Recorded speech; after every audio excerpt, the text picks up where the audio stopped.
So today we are going to discuss paper 2 of Political Science and International Relations 2023 question paper. So my purpose while dealing with the question paper would not be just to make you aware about the kind of question that has been asked. My purpose will also be to give you an idea that what you can expect from the syllabus, how you can attempt the question, and how framework for the question can be analyzed.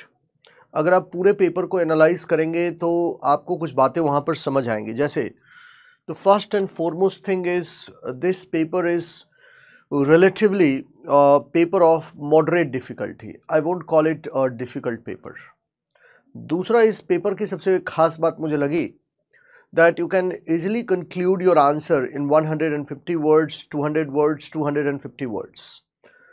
So like in general studies they posed a lot of challenges before you. उन्होंने आपसे 150 words के question पूछे, but writing those questions in 150 words in general studies were very difficult in GS paper 2. Those questions were also of moderate difficulty level. लेकिन यहाँ पर मैंने देखा है कि trend has significantly changed. यहाँ पर मैं ये notice कर रहा हूँ कि जिस question को उन्होंने पूछा है उनका आंसर 150 words में दिया जा सकता है. Questions are largely flattish in nature. अगर आप क्वेश्चन को देखेंगे तो आप रियलाइज करेंगे कि directly questions have been asked from the syllabus itself. Point number 1. दूसरा क्वेश्चन पेपर के साथ एक अच्छी बात यह है कि if you have gone through the question papers of last 10 years, a lot of themes you will realize have been repeated. मैं क्लासरूम में भी बच्चों से ये बात करता रहता हूँ. मैं उनसे कहता हूँ कि स्टैटिक एरियाज में whatever can be asked has largely been asked. Whatever can be asked. At least themes will be repeated more often. Themes बार बार वो repeat करेंगे. जो सेम थीम उन्होंने 2020 में पूछा है उसी थीम को उन्होंने 2023 में रिपीट किया है. जिस थीम को उन्होंने 2010 के आसपास पूछा है उसी थीम को दोबारा से उन्होंने 2023 में रिपीट किया है. सो थीम्स आर ऑफन रिपीटेड. इसलिए मेरा ऐसा मानना है कि पॉलिटिकल साइंस के इस पेपर को डील करने के लिए you required a lot of practice at your disposal. You are required to do a lot of practice of previous years question papers. किसी भी दूसरे क्वेश्चन को करने से बेहतर हमेशा पॉलिटिकल साइंस के स्टूडेंट के लिए होगा that you go through previous years question paper. ये बात मैं हमेशा I keep on reiterating before students. आपको पॉलिटिकल साइंस के पेपर में, I don't know about other optional, लेकिन पॉलिटिकल साइंस ऑप्शनल में अगर आपने लास्ट 15 years के क्वेश्चन पेपर किए हैं तो आपको एम्पल अमाउंट ऑफ आइडिया हो जाता है कि सिलेबस के किस पार्ट से कैसे क्वेश्चन पूछे जा सकते हैं. क्वेश्चन में कितना depth can be expected from you. इस बात को जानना भी एक बड़ी इंपॉर्टेंट स्किल है कि आपको ये प्रिसाइसली पता होना चाहिए कि मुझे किसी टॉपिक में कितने डेप्थ तक जाना है. आपको अननेसेसरीली रिसर्च करने की ज़रूरत नहीं है, बहुत ज़्यादा जानने की ज़रूरत नहीं है. You need to know about the syllabus well. You need to go through the question papers of last 10-15 years and then you will realize that most of the questions are doable. Most of the questions are eminently feasible. Most of the questions can be easily done by a serious student. I have no doubt about this fact कि कोई भी एक serious student इस paper को जो उन्होंने 2023 में पूछा है बड़ी आसानी से इस पेपर को कर सकता था, provided you have gone through the entire syllabus. एक और बहुत यूनिक पैटर्न जो मैंने देखा है ऑप्शनल पेपर में, that these days they are not focusing upon any one particular area. आजकल वो किसी भी पर्टिकुलर एरिया पर फोकस नहीं कर रहे हैं. Like if you will go through the question papers of 2015 और 2013 you will realise a couple of things. वहाँ पर उनका बहुत स्पेशल फोकस होता था कुछ एक एरियाज पर. जैसे पेपर 1 में वेस्टर्न पॉलिटिकल थॉट पर उनका फोकस होता था और पेपर 2 में थियरीज ऑफ इंटरनेशनल पॉलिटिक्स पर उनका फोकस होता था. अभी जब ट्रेंड शिफ्ट हुआ है तो इस ट्रेंड में आपको ये देखने को आएगा कि लगभग हर टॉपिक से क्वेश्चन पूछे जा रहे हैं. इसलिए मैं आई would advice students that when you are going through the syllabus, you make it a point, you make sure that you have gone through each and every topic of the syllabus. तुमको आपको syllabus के हर topic को जाकर के ईमानदारी से करना है. किसी भी टॉपिक में बहुत ज़्यादा डेप्थ इज नॉट नीडेड, लेकिन आपको सिलेबस के किसी भी टॉपिक को छोड़ने की ज़रूरत नहीं है. दूसरा, पॉलिटिकल साइंस का एक एडवांटेज ये है कि पॉलिटिकल साइंस के पेपर में वो जो क्वेश्चन पूछते हैं, दोज क्वेश्चंस और those themes you have already studied in general studies paper. तो यहाँ जीएस के साथ पॉलिटिकल साइंस के पेपर का there is a lot of convergence. आपको बहुत सारी चीज़ों के बारे में यहाँ पर पता होता है. इसीलिए जब आप PSIR का सिलेबस कर रहे हैं, you make sure that you have gone through each and every word of the syllabus. You have gone through the question papers of last 15 years. अगर आपने 15 साल के क्वेश्चन पेपर देखे हुए हैं तो उससे आपको प्रिसाइजली ये पता होगा कि कुछ ऐसे थीम्स हैं which are being repeated very often, जहाँ से वो बार बार क्वेश्चन पूछ रहे हैं, वो उन्हीं थीम्स को बार बार पैराफ्रेज करके और आपसे क्वेश्चन फॉर्मेट में पूछ रहे हैं. अगर आपने प्रीवियस ईयर्स के पेपर को किया हुआ है तो आपको प्रिसाइजली ये पता होगा कि कौन सा पार्ट है क्वेश्चन का विच हैज़ बिन रिपीटेड. अगर आप पूरे पेपर को रियलाइज करेंगे, so I would say that almost they have asked question from all the themes. इसके पीछे शायद ये रीज़न हो सकता है that the last time optional syllabus वो change in 2008. So it has been almost 15 years. इन 15 सालों में उन्होंने सिलेबस के लगभग सारे टॉपिक से क्वेश्चन पूछ लिए. अभी क्वेश्चन पूछने के लिए उनके पास केवल थीम रह गया है और उस थीम के बेसिस पर ही उनको क्वेश्चन पूछना है अगर उनको सिलेबस पर स्टिक करना है तो. इसीलिए पॉलिटिकल साइंस के पेपर में you make sure that you have gone through the question paper, you have gone through the syllabus completely, you memorise the syllabus and you have gone through the question papers of at least last 10 years. पिछले 10 सालों के question paper आपने देखे होने चाहिए. In fact static areas में मैं बच्चों को एडवाइस करूंगा कि अगर आप 15-20 ईयर्स के भी क्वेश्चन देख लेते हैं तो there is no harm in it. अब आईआर की थियरी में अगर आप 2010 का भी क्वेश्चन देखते हैं, there is no harm in it. जैसे इस बार ही उन्होंने क्वेश्चन पूछा हुआ है ऑफेंसिव रियलिज्म और डिफेंसिव रियलिज्म का question. This question has been asked many times in civil services exam, not once or twice, but at least I think in the last 25 years this same question has been asked by UPSC at least 4 to 5 times. Comparative politics में मैं देख रहा था, the questions which they have asked, those questions have been asked many times. हाँ, उस question को अभी उन्होंने पैराफ्रेज कर दिया है. उस क्वेश्चन को थीम उन्होंने सेम रखा है लेकिन क्वेश्चन को उन्होंने पैराफ्रेज कर दिया है. So let us analyze the question paper first and then we will move on to the discussion of questions. अगर आप पूरे के पूरे पेपर को देखेंगे तो आप रियलाइज करेंगे कि लगभग पूरे पेपर को उन्होंने टच किया है. ऐसा कोई भी सिलेबस का पोर्शन नहीं है जिसको यहाँ पर टच नहीं किया गया है. Almost all the questions, all the topics have been touched by them. अगर आप पिछला ट्रेंड देखेंगे तो आप रियलाइज करेंगे 2020 से पहले का अगर आप ट्रेंड देखेंगे तो रियलाइज करेंगे कि there used to be overwhelming emphasis on key concepts in international relations and approaches to the study of international politics, international relations. लेकिन अभी उन्होंने लगभग सिलेबस के सारे टॉपिक को टच किया है. सिलेबस का ऐसा कोई टॉपिक नहीं है जहां से उन्होंने क्वेश्चन आपसे नहीं पूछा है. Almost all the topics have been touched. यहाँ पर जो ग्लोबल सेंटर्स ऑफ पावर है टॉपिक, यहाँ से इस बार उनका ओवरवेलमिंग एम्फेसिस रहा है and they have asked 3 questions from this topic. लेकिन लार्जली जो पैटर्न रहा है वो पैटर्न बहुत सेम है.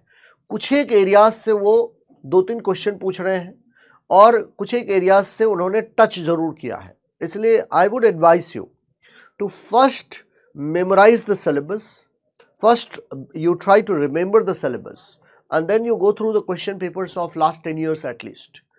उससे आपको ये फेयर अमाउंट ऑफ आइडिया लग जाएगा कि किसी भी टॉपिक में मुझे क्या डेप्थ एक्वायर करना है. मैं उसी प्रिपरेशन को एक सिंसियर प्रिपरेशन मानूंगा जिस प्रिपरेशन में student has gone through the question paper of last 10 years. मैं उस प्रिपरेशन को कभी एक सिंसियर और सीरियस प्रिपरेशन नहीं मानूंगा जिसमें you haven't gone through the question papers but you have read a lot of books. So reading a lot of books is not required. What is required is thorough professional behavior on your part. So, no one part of the syllabus has been given extra emphasis by UPSC this year. Then, analysis of the question paper says that paper 2 has focused about 65% from dynamic areas and 35% from the conventional sources. At least, paper 1 में अगर आप देखेंगे section, paper 2 में section A, तो section A में आप notice करेंगे कि लगभग उनका फोकस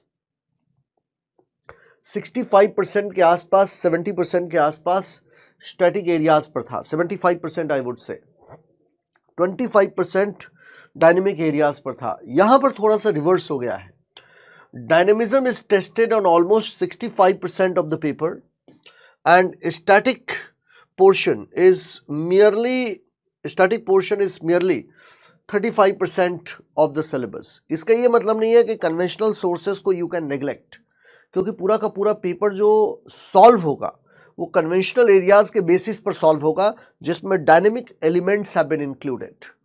तो इसीलिए conventional sources को तो आपको पढ़ना ही पढ़ना है. And then this year conventional questions and direct fact based questions have a weightage of about 30%. In applied and analytical approach with conceptual clarity based questions have about 55%. लेकिन यहाँ ये बात ध्यान रखिएगा कि applied और जो conceptual reality based question है वो question भी आप तभी कर पाएंगे when you have gone through conventional areas. अगर आपने syllabus के conventional areas को touch किया है, then only those applied question can be successfully solved by you, can be successfully done by you. Then, so this is the question paper. You must have gone through it. So let us analyze the question paper one by one. So first part of the question, first section A. What are the crucial functions of empirical political theory in comparative politics? अगर आप comparative politics analyze करेंगे, comparative politics पढ़ेंगे, तो कोई भी एक basic source और basic material आपको empirical political theory के बारे में बताएगा. इनफैक्ट अगर आप comparative politics ही नहीं, political theory भी as such पढ़ते हैं, वहाँ पर भी आप empirical political theory के बारे में पढ़ेंगे. Now the question is that what are the crucial functions? This is the keyword. What are the crucial function? एक और बड़ी interesting बात है इसमें, that never overshoot the word limit. अगर उन्होंने 150 words में आपसे क्वेश्चन लिखने के लिए कहा है, तो कोशिश कीजिए कि उसको 150 words में sum up कर दें. There is absolutely no point in that you keep on writing और आप 250 words और 300 words किसी एक क्वेश्चन पर लिखने की कोशिश करते हैं. मेरा ऐसा मानना है that if you try to do that, you will have difficulty in dealing with the question. समझो मेरी बात. अगर आप किसी भी dealing with entire paper, किसी भी क्वेश्चन को अगर आप इस तरीके से डील करेंगे कि उस पर 400 words और 500 words आप लिखने की कोशिश करेंगे, so there will be a lot of difficulties before you. आपके सामने बहुत सारे challenges आ जाएंगे. ये पहला पॉइंट है. दूसरा पॉइंट ये है कि हर क्वेश्चन को 150 words, 200 words, 250 words में सम अप करने की कोशिश कीजिए. इसमें पूछा what are the crucial functions of empirical political theory. So I have mentioned here that you need to keep the introduction very short and precise. Why you need to keep the introduction very short and precise? A reason उसके पीछे है that you need to finish the answer in 150 words. 150 word में ही आपको answer को finish करने की आवश्यकता है. 150 वर्ड में ही आपको आंसर को फिनिश करने की जरूरत है. उससे ज़्यादा में आपको नहीं लिखना है. That is why you need to keep your intro very short and precise. And you can start with this intro that how empirical theory it plays a crucial role in the field of comparative politics. And it performs various important functions. For example, it helps to broaden our understanding regarding the political phenomena. So empirical, what are the crucial function? अब यहाँ पर the important functions of empirical political theories are as follows. एकदम directly come to the question. Give a brief and short introduction and then directly come to the question. क्योंकि 150 words में you cannot waver from the demand of the question. You need to be very precise in your answer. So you give a very short and brief intro that empirical theory helps in analysis. It plays a crucial role in comparative politics. It performs important functions to broaden our understanding regarding political phenomena. It focuses more upon what is existing. It focuses more upon observable aspects of the phenomena and verifiable aspects of the phenomena. And then you will directly come on to the question that important functions of political theory are as follows. Pehla, it helps in the collection and analysis of data from various countries. Empirical politics, political theory, it focuses upon data analysis. It tries to remain as precise and as observable and very verifiable as it can be. And this cannot be possible without collection of data. So datas are something which can be observed and verified. Datas are something which are independently existing. So empirical political theory, it focuses upon collection of data and analysis of political data from various countries, so that researchers can find out pattern, trends and correlations, so that researchers can generalize things. So generalization is an important aspect of empirical political theory. Generalization means when something that is applicable to the whole classes of phenomena. ये केवल data को analyze करके ही you can arrive at generalization. Otherwise, you would never be arrive at generalization. So empirical political theory, it focuses on generalization, it focuses on finding out patterns, it focuses on arriving at a generalization, that is something which is applicable to the whole classes of phenomena. And then it also helps in hypothesis testing. Now, what do we mean by hypothesis? Remember that hypothesis is something which is the tentative assumption about the reality. What do we mean by hypothesis? Hypothesis is the tentative assumption about reality. So suppose you have got the data from a particular country or from a couple of countries. Now, while analyzing the data, first you come to certain hypothesis. First you think about certain hypothesis जब आप social research या political research कर रहे हैं. Tentative assumption about reality. और फिर उस hypothesis को आप test करेंगे. You got my point. Initially, you have a data at your disposal. और वहाँ पर आपके सामने एक tentative assumption था about reality. While looking at the data, you came on to certain hypothesis or you presumed certain hypothesis. उस hypothesis के testing में ये data आपको help करेगा. So this process helps scholars evaluate the validity of existing theories and refine them to better explain political phenomena. Moreover, it also helps in policy evaluation. So what are the policies that are considered important for a particular country? So the policy which you are making, it largely depends upon the kind of society you have, the kind of political system you have, the kind of cultural system you have. तो ये empirical political theory अपने data के जरिए आपको ये बताने की कोशिश करता है कि कोई भी policy जब आप evaluate करते हैं तो empirical finding के जरिए ये आपको feedback देने का काम करता है so that policy makers can design effective policies in future. And then it enhances political predictability. Now, what do we mean by political predictability? So I told you the moment I say political predictability, so a couple of things are there with respect to political predictability. इसका मतलब है कि generalization is possible. Generalization is possible. Second,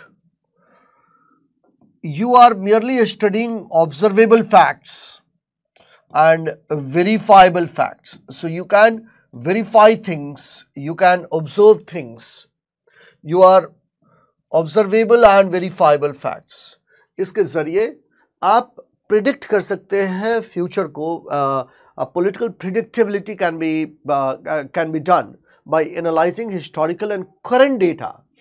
So empirical theory, and then you provide a conclusion by summarizing these above points that empirical political theory helps us in deeper understanding of the political Dynamics fosters evidence-based policy making and enriches the theoretical framework of comparative politics. Now make it a point that while concluding any question, while concluding any answer, you should not be deviating from the demand of the question and conclude your answer in 25 to 30 words. इससे ज़्यादा आपको conclusion के लिए नहीं चाहिए और introduction के लिए भी only 25 to 30 words. Body part के लिए then you have almost 90 words to write.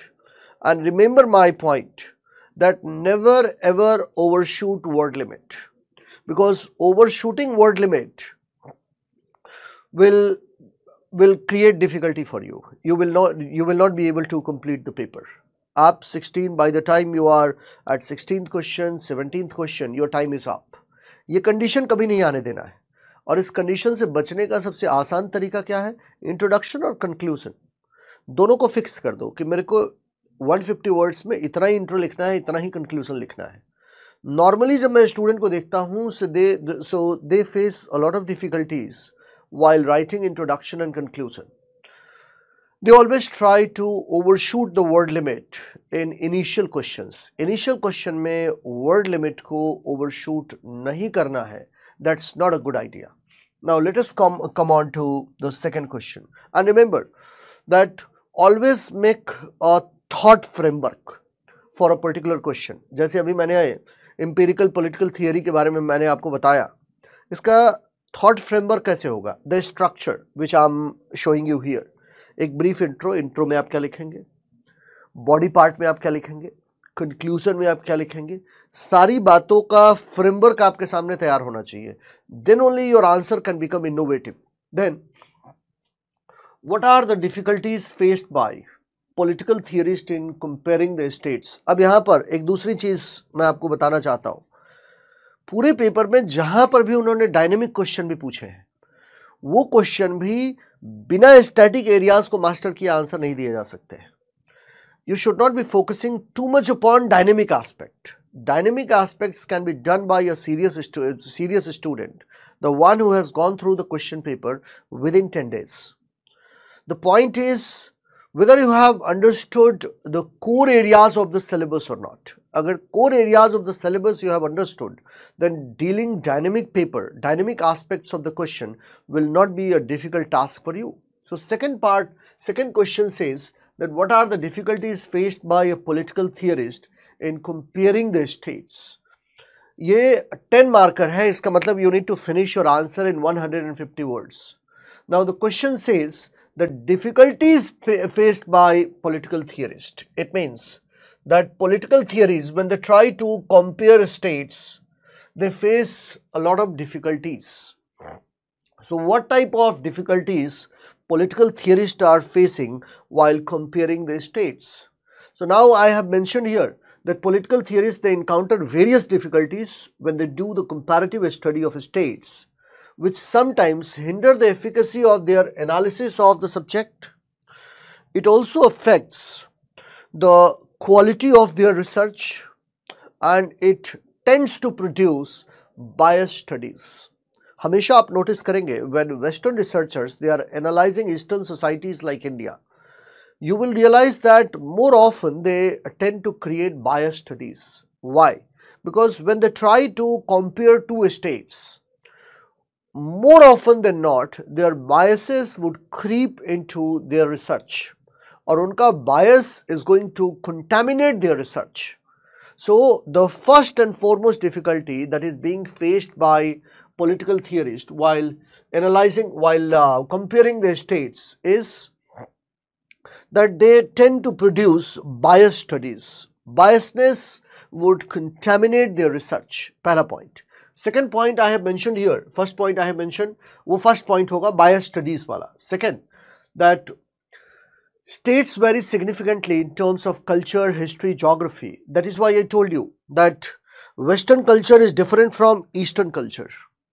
तो जब Western scholars, they try to compare Eastern societies, so they face a lot of difficulties. They largely tend to produce biased studies. For example, America's project of democracy miserably failed in Western countries, miserably failed in Middle East. But why did America's project of democracy miserably fail in Middle East? The reason that the value system, the cultural system and the political system under which so far those systems were operating, those systems did not let people accept democracy. So all those countries, Middle Eastern nations, northern part of Africa, all those countries are facing difficulties. Why? Because of their different political system, their different social system and their different cultural system. So one size fits all strategy is not going to work when you are comparing the states. Every state have got different types of ethos and those ethos must be kept into mind. उन ethos को आपको ध्यान में रखना है. That is why I said that when you are comparing, you also need to take into account culture, history, geography and socio-economic factors. Then second one is availability of data. That you will not have data available to produce unbiased studies, to produce a clean study. क्यों आपके पास data available नहीं होगा? Because countries are very reluctant in producing data. For example, when you try to study China, so real data you will not have at your disposal. आपके पास जो data होगा that has already been fuzzed, those data have been fuzzed and hence there will remain difficulties before you in producing a sound research. So that's another difficulty. Then third difficulty, political theorists must be aware of ethical dilemmas while making cross-state comparison, and applying theories developed in one context to another may lead to simplifying complex political realities and lead to misinterpretation. सबसे बड़ी बात क्या है कि हर society you must be aware about your ethical dilemmas. Researchers also face ethical dilemmas. जैसे all of us are guided by our own values. All of us have been able to develop our present personality, which is the result of kind of society in which we are living, kind of political system in which we are living. तो इन ethical dilemmas को counter करने का आपके पास एक ही उपाय है. उपाय क्या है? आपको completely unbiased studies करनी होंगी depending upon the history, culture and geography of that society. आप अगर अपने बायसेस को क्रीप इन करेंगे किसी दूसरे रिसर्च में, तो वो रिसर्च कभी भी बहुत वर्दी रिसर्च नहीं होगा टू स्टडी, और वो research will always be a biased research.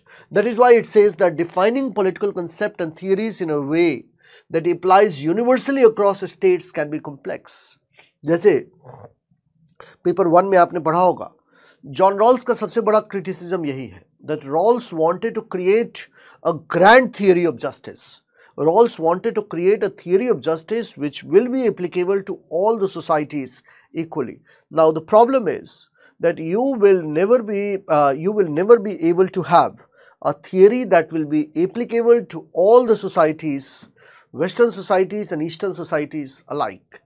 Nobody can create a grand theory because of differing perception of people, differing ethical standards of people, because of differing social nature, political nature, the kind of historical experiences a society has got. That is why I have mentioned that defining political concept and theories in a way that applies universally across states can be complex. And there is a difference in the working of democracy in the West and third world countries.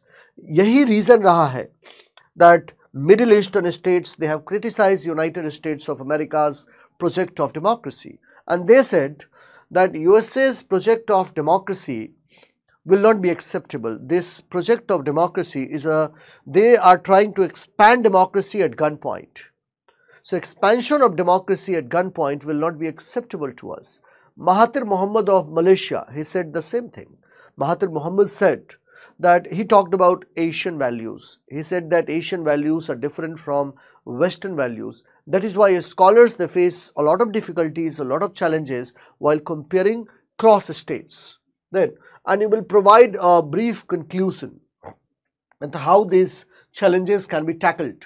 जब आप conclusion लिखेंगे, so since this question is about problems, ध्यान रखिएगा, अगर कोई भी question is about problems, then you need to provide the solution.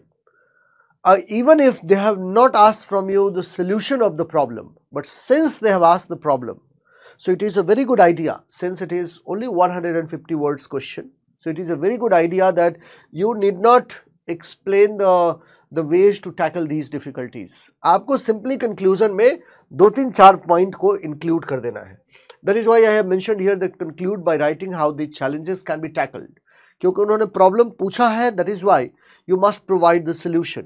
लेकिन आपके पास वर्ड्स कम है, so these things can be done only in conclusion part. इसको आप बॉडी पार्ट में इंक्लूड नहीं कर सकते हैं, सेपरेट हेडिंग के थ्रू इंक्लूड नहीं कर सकते हैं. सो political theories they must navigate these difficulties bye adopting rigorous methodologies, acknowledging limitations and engaging in context specific analysis to ensure meaningful and accurate cross-state comparison. They need to first acknowledge limitations, and they need to engage in context-specific analysis, and they need to adopt scientific methodologies in true sense so that their biases would not creep inside their studies. And then, next question. Now, how does democratic politics construct citizenship? अब ये बहुत ही flat question है. इस question के लिए आपको it's a very flattish question, कि जहां आप डेमोक्रेसी के बारे में बहुत सारी चीज़ पेपर 1 में भी पढ़ते हैं, पेपर 2 में भी पढ़ते हैं. एक जेनरिक क्वेश्चन उन्होंने पूछा है to test your understanding. Now again the question has been asked directly from the syllabus itself, जहां कंटेम्प्रेरी ग्लोबल कंसर्न्स में आप देखेंगे कि ये सारी चीज़ें दी हुई हैं. Now you will start the question that democratic politics, question पूछा how does democratic politics construct citizenship. Start करेंगे इंट्रो में. You will provide a very brief and short intro that democratic politics it plays a fundamental role in constructing citizenship by shaping rights, responsibilities, identities of individual within a given society. And then you talk about those points. Brief intro लिखने के बाद you talk about those points which help to enlarge the concept of a meaningful citizenship. किस तरीके से meaningful citizenship का concept will be enlarged. So obviously first point, as we all study, is granting citizens rights such as right to vote, freedom of speech and expression, right to education, healthcare. And these rights, it helps in empowering individual and helps in establishing a foundation for active participation in political life. In fact, you can quote Hannah Arendt here. ऐसे question में ध्यान रखिएगा कि आप scholars को coat करने की कोशिश कीजिए. Hannah Arendt's the concept of active citizenry, that how vigilance is the eternal price you pay while being in democracy. So you need to make democracy more robust, stronger. Democracy encourages citizens to engage in political process through voting, running for office, and joining political parties. That further helps in constructing citizenship. And then finally, democratic principles, it promotes inclusivity and equality among citizens. ये inclusivity और equality का principle is being incorporated in people's mindset. And then democratic government are accountable to their citizens. So every democracy is accountable to their citizen. That is why you will find that it is very difficult for constitutional democracies to go for a full-fledged war with each others. Why? Because constitutional democracies do not go for a war with full-fledged war with each others. The reason being that constitutional democracies, they are not only answerable to their own people, they are also answerable to they are not only answerable to international community, they are also answerable to their own people. And that is why it becomes difficult for two constitutional democracies to go for a full-fledged war with each others. So why? Because governments are also accountable to their citizens, and this accountability reinforces the idea that citizens have a stake in shaping policies and decisions of the government. And then you provide a brief conclusion of the question. The democratic politics construct citizenship by bestowing rights, encouraging participation, promoting equality, and fostering a sense of identity belonging among individuals within a democratic society. Another flat question. I won't call it a difficult question. So far we have not encountered any single difficult question. Now this is a repeated question. मैं student को हमेशा ही बोलता हूं that you go through previous year's question paper. This is a repeated question. यहाँ पर discussion करने के लिए मेरे पास बहुत कुछ नहीं है. This is a repeated question. This question was asked in 2021 and this question has again been asked in 2023. इसलिए जो भी UN का institution remains in news, you need to go through those institutions क्योंकि पेपर में उसके पूछे जाने के बहुत सारे चांसेस हैं. Then another question has been asked from institution. Discuss the structure and functions of UN Security Council. Again, it was into news. News because of expansion of India's bid to be included as a permanent member under United Nations Security Council. So you will provide a brief intro that UNSC is one of the principal organs of United Nations that has the primary responsibility to maintain rule of law in international politics. It has the primary responsibility to maintain rule of law in international politics. And then, यहाँ पर उन्होंने बहुत ही direct question पूछा है about structure and function. अब यहाँ पर थोड़ा सा innovative आपको होना है. कैसे? That in body part, when you are writing a structure of UNSC, आप सीधे सीधे structure of UNSC चाहे तो फ्लो चार्ट से भी दिखा दीजिए किसी क्वेश्चन में. एक आध क्वेश्चन में फ्लो चार्ट से भी दिखा सकते हैं आप. There is absolutely no problem that there are 15 members. उनके प्रेसिडेंसी के बारे में आप उसमें लिख सकते हैं. About structure of UNSC, there are 5 permanent members, 10 non permanent members और 2 years के लिए वो elected by UN general assembly for a period of 2 terms. Functions क्या है? फंक्शंस, पहला, enforcing rule of law in international politics. दूसरा, induction and expulsion of member from united nation security council. Third, they also play an important role in in endorsing Secretary General of United Nations General Assembly. Then third, in the election of the judges of ICJ, International Court of Justice, they further play an important role. And their primary function is to ensure rule of law, so that rule of law in international politics is not violated. All these points I have mentioned here. Again, a very easy question, not a difficult question. And then you will provide a brief conclusion. Okay, how international UNSC serves as the global authority for addressing threats in international peace and security, utilizing combination of diplomatic, economic and when necessary military means to fulfill its mandate. यहाँ पर एक brief intro आप provide करेंगे. And it's a structure with the P5 having veto power reflects the power dynamics of post World War II. And then we will move on to the next question. ऐसे question को tackle करने का simple सा उपाय है कि आपको पता होना चाहिए. If you do not know anything about International Court of Justice, then things will become difficult for you. इसलिए I would urge you that all those institutions which have been into news, उन institutions को एक बारी देखने की ज़रूर कोशिश कीजिए. उन institutions का एक at least structure और function उसका ज़रूर बना लीजिए. And why those institutions have been into news, वो खुद से एक notes बना लीजिए. एक बहुत ही short 150 words का. Then the question is, discuss the relevance of the normative ethos of non-aligned movement in magnifying India's soft power in pursuit of her national interest. Mind it. Discuss the relevance of normative ethos. Normative ethos. That is the philosophy behind the formation of non-aligned movement. That is the expectations of NAM from the rest of the world. So normative ethos means expected behavior, what NAM as an institution were expecting to achieve. What kind of expectations NAM had from global powers. So those normative ethos, ये question बहुत difficult नहीं है. all of us study about non-aligned movement. The point is that during examination आप हो सकता है कि इस particular word normative ethos पर रुक जाए. क्वेश्चन पूछा है, discuss the relevance of normative ethos of NAM in magnifying India soft power in pursuit of our national interest.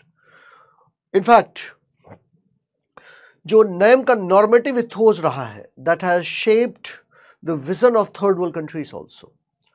So how those normative ethos have helped in magnifying India's soft power in global politics.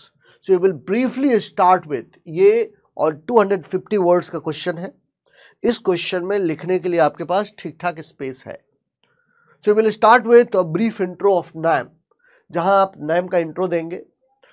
That it was the result of the rivalry, ongoing rivalry of two superpowers, namely USA and USSR, which created the world, which divided the world into two hostile camps. So NAM provided much needed balance to international politics at the height of Cold War. But NAM's importance lies not only in providing balance in international politics. India being a pioneering country, the ethos that remained the foundation of non-aligned movement also helped in magnifying India's soft power image in global politics. For example, the principle of non-aligned movement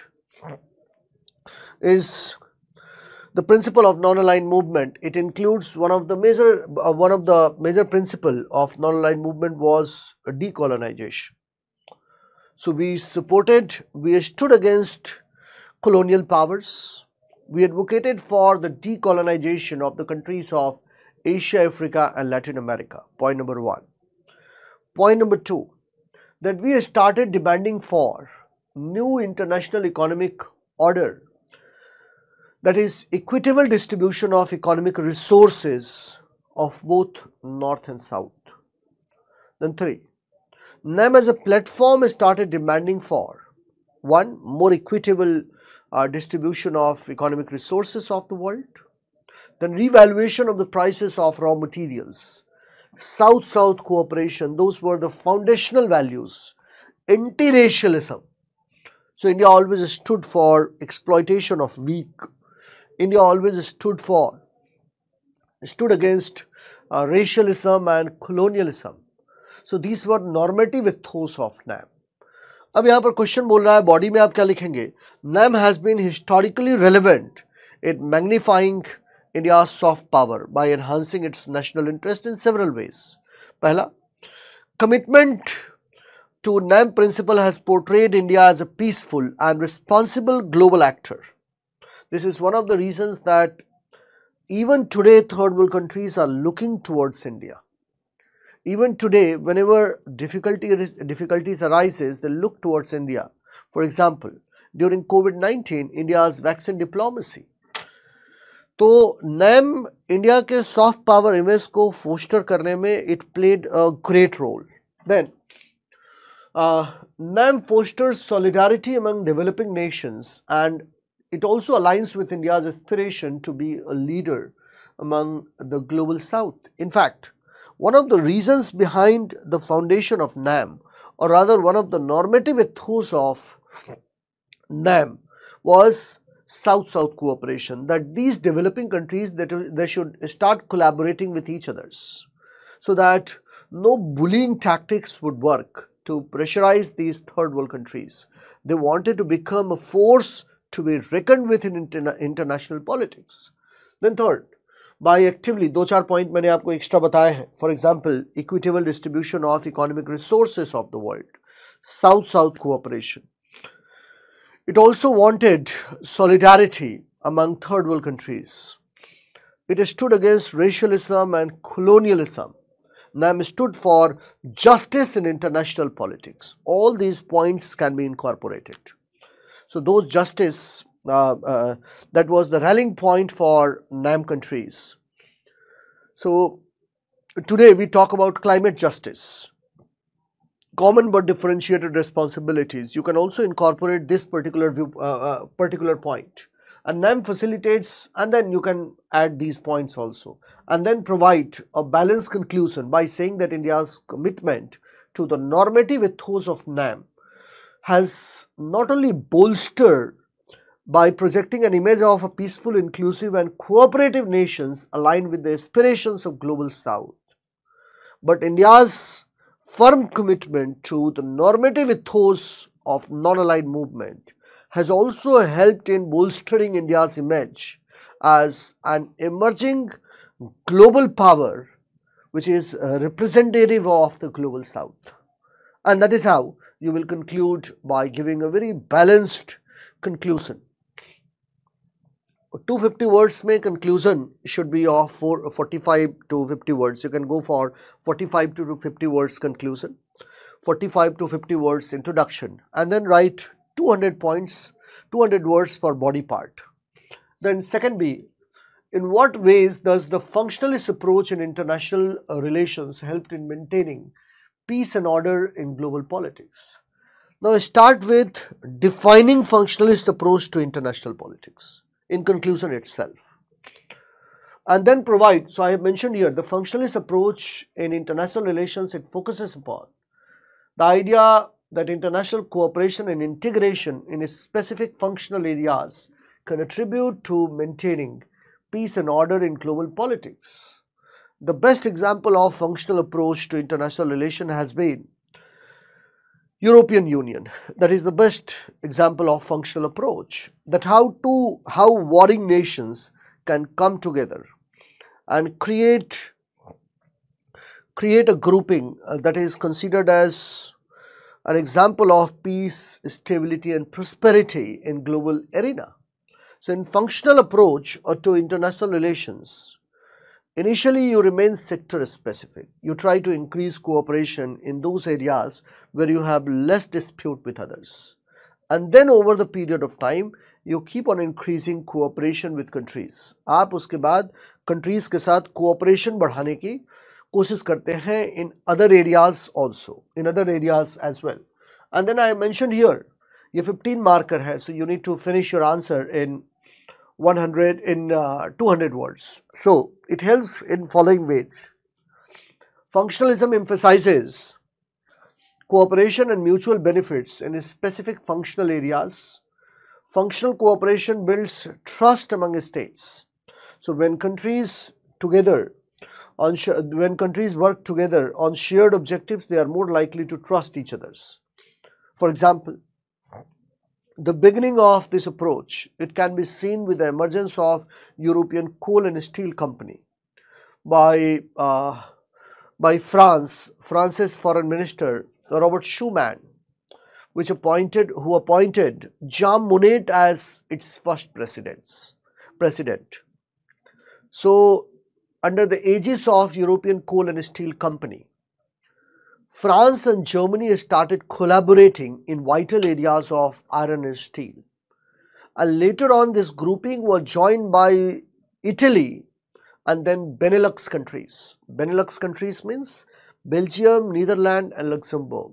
So 3 bigger economies of Europe and 3 smaller economies of Europe. They started collaborating in vital areas of coal and steel. Coal और steel के vital areas में in countries ने they started collaborating with each other. So functional cooperation, it establishes norms and rules that govern states' behavior in specific areas.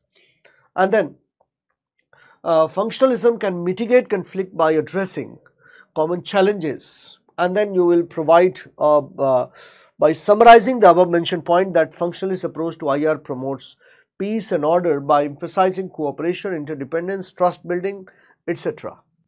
Then another easy question. I won't call it a difficult question. It was not a difficult paper. यहाँ पर अगर जिस बच्चे ने syllabus के सारे topic को कर लिया है वो आंसर बहुत सक्सेसफुली और बहुत अच्छे से दे पाएगा. Then how does the regime change and political crisis in Myanmar threaten regional security and peace?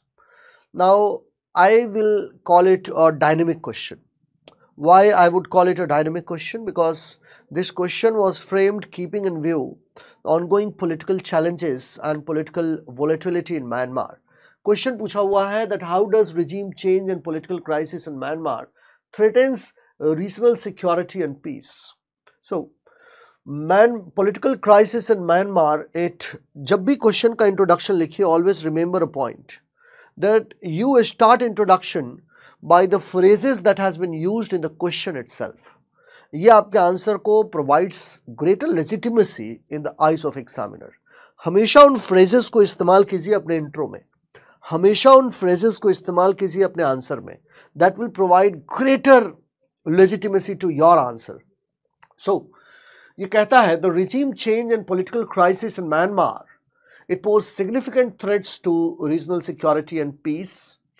In fact, it has the potential, this political crisis in Myanmar has got the potential to spill over in the region as well and affect many countries of the region, especially India. And then you will come on to the question, body part of the question, that what will happen. So this political crisis may lead to massive refugee crisis in countries like India, Bangladesh and Thailand. So that's the first part. Now second, border conflict. So ethnic conflict in Myanmar has got the potential to affect other countries also. In fact, security agencies have pointed out that militants in Manipur are using Indo-Myanmar border and dense tropical forest on Indo-Myanmar border is being used by them for their nefarious designs.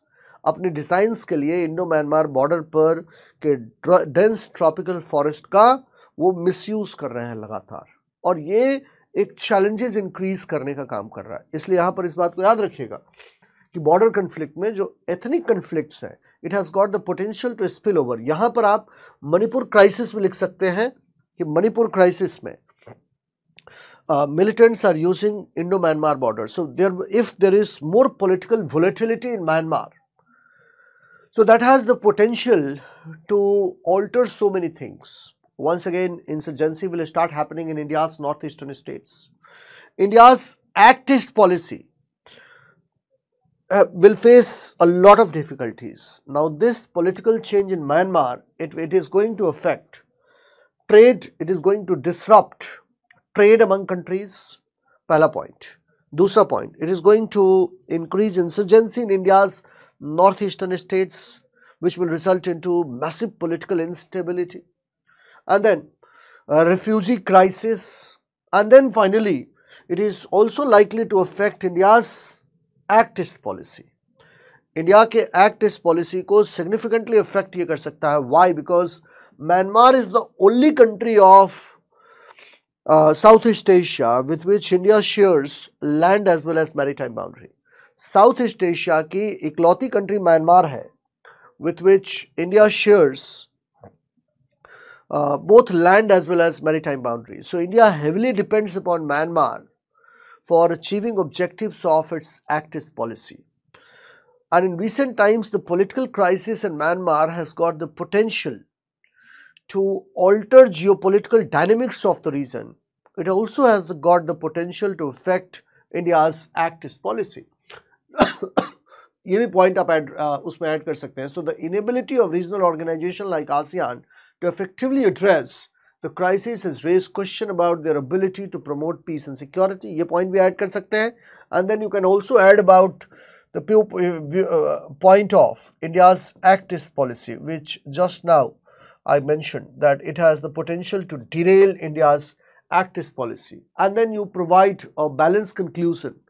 It should be around 35 to 40 words, that this political crisis and regime change have far-reaching implications for regional peace and security, which includes a refugee crisis, which includes drug trafficking, because countries like India, they are on the edge of Golden Triangle region involving Myanmar, Laos and Thailand.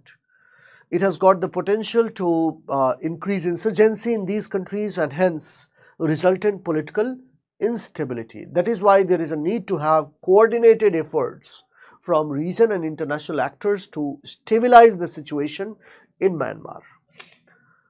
Question ये current affair से पूछा है, लेकिन question I won't call it a difficult question. In fact इस बार के paper में question डिफिकल्ट्स कम आए. Question में चैलेंजेस दूसरे तरह के हैं, टाइम पर पेपर को कंप्लीट करना इज अ चैलेंज, लेकिन चैलेंजिंग पेपर उन्होंने इस बार नहीं पूछा है, which is a good thing for student. इस पेपर में सबसे खास बात यह है कि if somebody is preparing from last 6 years and somebody is a fresher, आप अभी अभी लास्ट ईयर आपने प्रिपेयर करना शुरू किया है, both are on equal footing. यहाँ पर किसी को कोई एडवांटेज नहीं है कि आपके पास नॉलेज बहुत ज़्यादा है तो आप तभी आप इस पेपर में अच्छा परफॉर्म करेंगे। There is absolutely no certainty. Even if somebody is a fresher who has gone through entire syllabus, have studied entire syllabus, I can bet that he or she is likely to do well as well. So another question is, during the Cold War, the non-aligned movement tried to become a third force in world politics, but failed because it was too large and unwieldy. Now you can start, मैंने आपसे अभी थोड़ी देर पहले एक बात कही, मैंने आपसे ये कहा that when you, ये 250 words में आपको इस क्वेश्चन का आंसर लिखना है। तो इस क्वेश्चन के साथ एक बड़ी इंटरेस्टिंग बात यह है कि इसका आंसर यहाँ पर आपके पास स्पेस है। जो भी फ्रेज और लाइन उन्होंने अपने क्वेश्चन में यूज किया है उसको अपने आंसर में इंक्लूड कर लीजिए। क्या कहा है इसमें नॉन अलाइन मूवमेंट में? So I told you earlier that non align movement was the result of ongoing rivalry between superpowers, and this was one of the reasons that NAM established itself as a third force in world politics, positioning itself between the two hostile blocs led by USA and USSR. However, NAM as a third force, it also witnessed a lot of challenges, and that affected its effectiveness to a great extent. So NAM as an organization was too large and unwieldy. So what were the reasons that, अब यहाँ पर आप body part पर move करेंगे, and challenges that reduced the effectiveness of NAM, that since it was, अब यहाँ मैंने आपसे कहा है that you use the phrases that is being used in question repeatedly, that gives greater legitimacy to your answer. तो ये कहता है it is too large and unwieldy, and NAM was composed of a vast number of member states with varying political ideologies, economic systems and interest, and this diversity made it difficult to reach a consensus on key issues and articulate a unified stance on global affairs. The reason that every country was having, since it was too large and unwieldy body, every country was having different types of political system, different type of economic system and cultural system. So it became very difficult to manage this entire grouping, and everybody had their own interest. So that was one of the reasons that countries were having different political ideologies, economic system and interest, and this diversity made it difficult to develop consensus. Moreover, NAM also struggled to take coordinated actions on critical international matters. In fact, countries के बीच में there used to be a lot of disagreement, और जिसकी वजह से even on important and critical international matters, NAM could never provide a combined stand. And then I mentioned here that despite its non-alignment principle, NAM members were still vulnerable pressure from superpowers.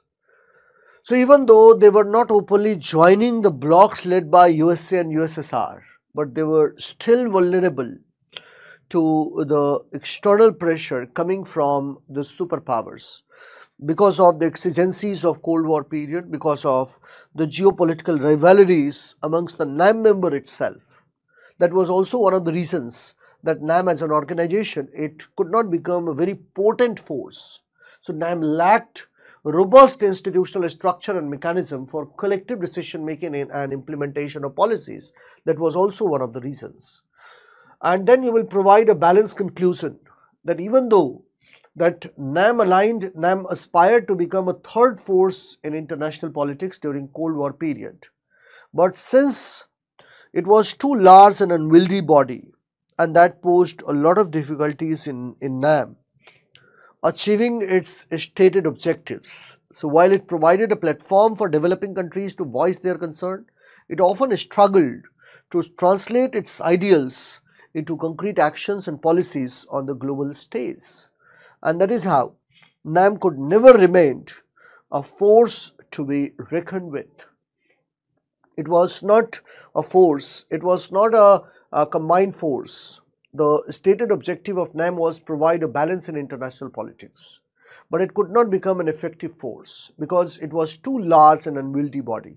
Nevertheless, answer को लेकिन इतने crude manner में finish नहीं करना है. So you will provide a balanced statement. Nevertheless, NAM provided a much needed balance in international politics, and NAM provided a lot of pressure upon those two hostile camps to mend their ways, to exhibit ethical behavior.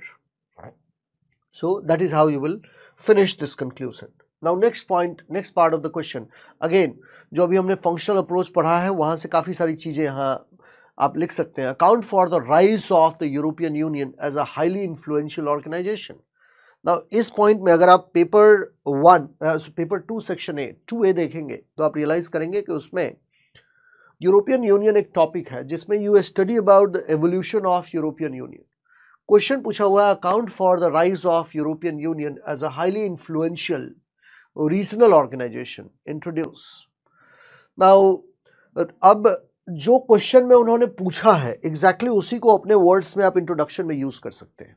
Student को हमेशा मैं ये कहता हूँ जो पूछा हुआ है उसको अपने वर्ड्स में यूज करने की कोशिश कीजिए.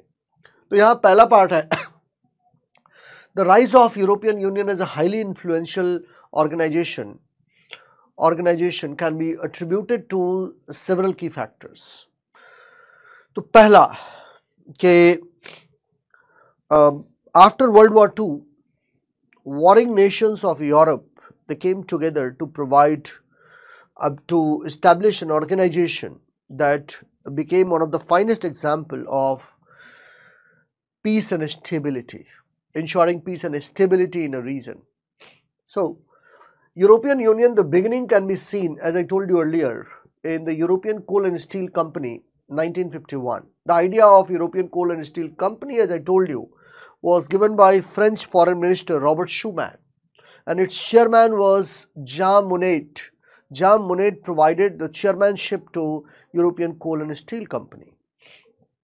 It was largely based upon the idea of Immanuel Kant and Richard Cobden of keeping the politicians out. So I told you that in European Coal and Steel Company, 3 larger economies of Europe and 3 smaller economies of Europe, that is namely France, Germany, Italy on one hand, and Benelux countries, Belgium, Netherlands and Luxembourg on the other hand, they joined. And then the evolution of European Union started. Then second point, you can write that it started as an economic union with the establishment of European Economic Community in 1957. And then you can also point out Treaty of Rome 1950, Treaty of Rome 1960. Usko bhi aap isko, it was a very important agreement. And then over the period of time, it went on to develop certain institutional structure like European Commission, Parliament, European Court of Justice, which facilitates decision making, law enforcement and accountability. And over the period of time, both political, not only economic integration of European Union happened, but also political and legal integration of European Union happened. इस point को भी आप use कर सकते हैं. That not only economic integration, but also legal and political integration of European Union happened. Mind it, that other regional organizations like ASEAN, they are economically integrated, but they are not legally integrated. In ASEAN, countries are not willing to give away with their sovereignty, but that is not the case with European Union. So that makes European Union a special organization. So EU's commitment to democracy, human rights and rule of law has also made it a global model for governance. And then you can summarize by looking at EU positively, that the rise of EU as a highly influential regional organization can be attributed to historical context, economic integration, political integration and legal integration, which is nowhere to be seen among other regional organizations of the world. Now next, narrate the various ways in which rapid environmental degradation is posing a serious threats to human security. Again a flattish question. यहाँ पर एक flat question है ये. इस question के बारे में automatically आपको पता है. हाँ, you can start these questions जो डेमोक्रेसी का पहले मैंने आपके साथ क्वेश्चन डिस्कस किया है और अभी आगे डिस्कस करूंगा. You can start with a quote. अगर आपको कोट याद है पेपर में तो. क्वेश्चन पूछा है that narrate the various ways in which rapid environmental degradation is posing a serious threat to human security. Illustrate your answer with suitable example. So, पहला, so rapid environmental degradation poses a significant threat to human security. उन्हीं phraseology words को use करके you will make your introduction.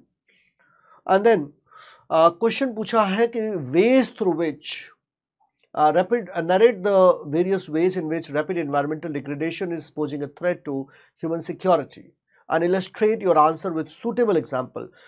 इनके बारे में आपको सारी बातें पता है. that resource security, then जैसे वर्ल्ड के in various parts of the world people are facing water crisis. there is the issue of food crisis as well. पूरी दुनिया में फूड इन्फ्लेशन बढ़ रहा है. मिडिल ईस्टर्न रीजन में there is water crisis. in fact, it is being said that a number of countries of the world won't exist beyond 2050 because environmental change is posing greater threat to those cities. So, climate migration will also happen. Tens of millions of people would be forced to migrate from one place to another because of climate change. So, displacement and migration. So, climate change induced events like rise in sea level will increase displacement of people. Forced migration, also called as climate migration. It may also pose a problem of pollution, like air pollution in cities like Delhi. Then amplification of conflict. So जैसे Sudan में conflict चल रहा है, ये recent time का example आप यहाँ पर दे सकते हैं that competition for grazing land and water resources has fueled conflict in Darfur and South Kordofan. And then you will provide a conclusion by summarizing the above point. When you write conclusion, make it a point that you try to summarize the whole answer in those 25 to 30 words. जैसे ये question is of 15 marker. 15 marker question को अगर आपको summarize करना है तो 40 words में summarize कर सकते हैं. The best way to write an introduction and conclusion is you use the phrases and sentences of the question in your language again and again. इससे एग्जामिनर को ये पता चलता है that you are not wavering from the demand of the question. सबसे ज़्यादा marks इस बात का मिलता है that you should stick to the question itself. Never waver from the demand of the question. Now, so next one, 4A, critically examine the impact of globalization on developing countries of the world. Again, directly a question from the syllabus. In fact, this question has been asked earlier also.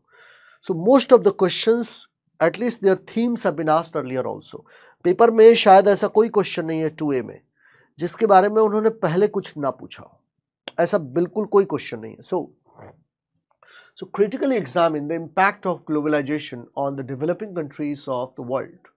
So you provide a brief, short and precise introduction. You can start with a quote of Anthony Giddens. Anthony Giddens का अगर आपको quote याद है, contraction of time and space. या आपको you can start with Marshall McLuhan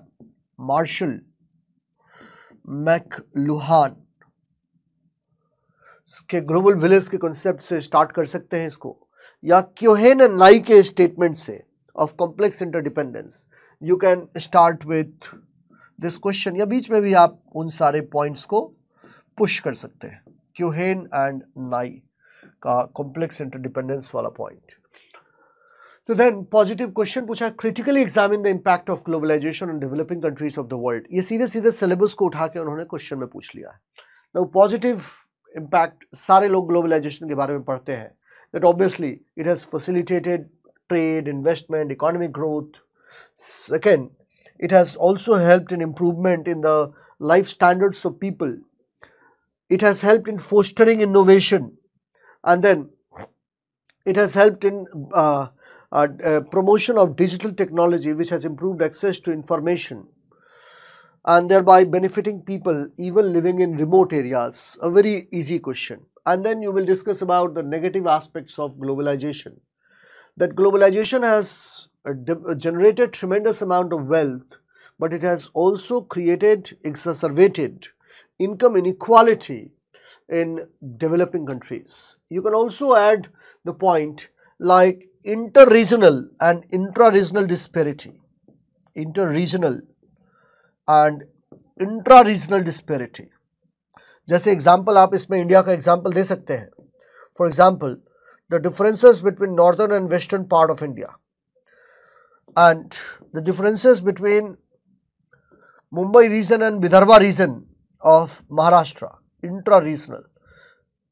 globalisation की वजह से these differences have been exacerbated, have increased. And then in the pursuit of lower production cost, some MNCs have started exploiting cheap labor in developing countries.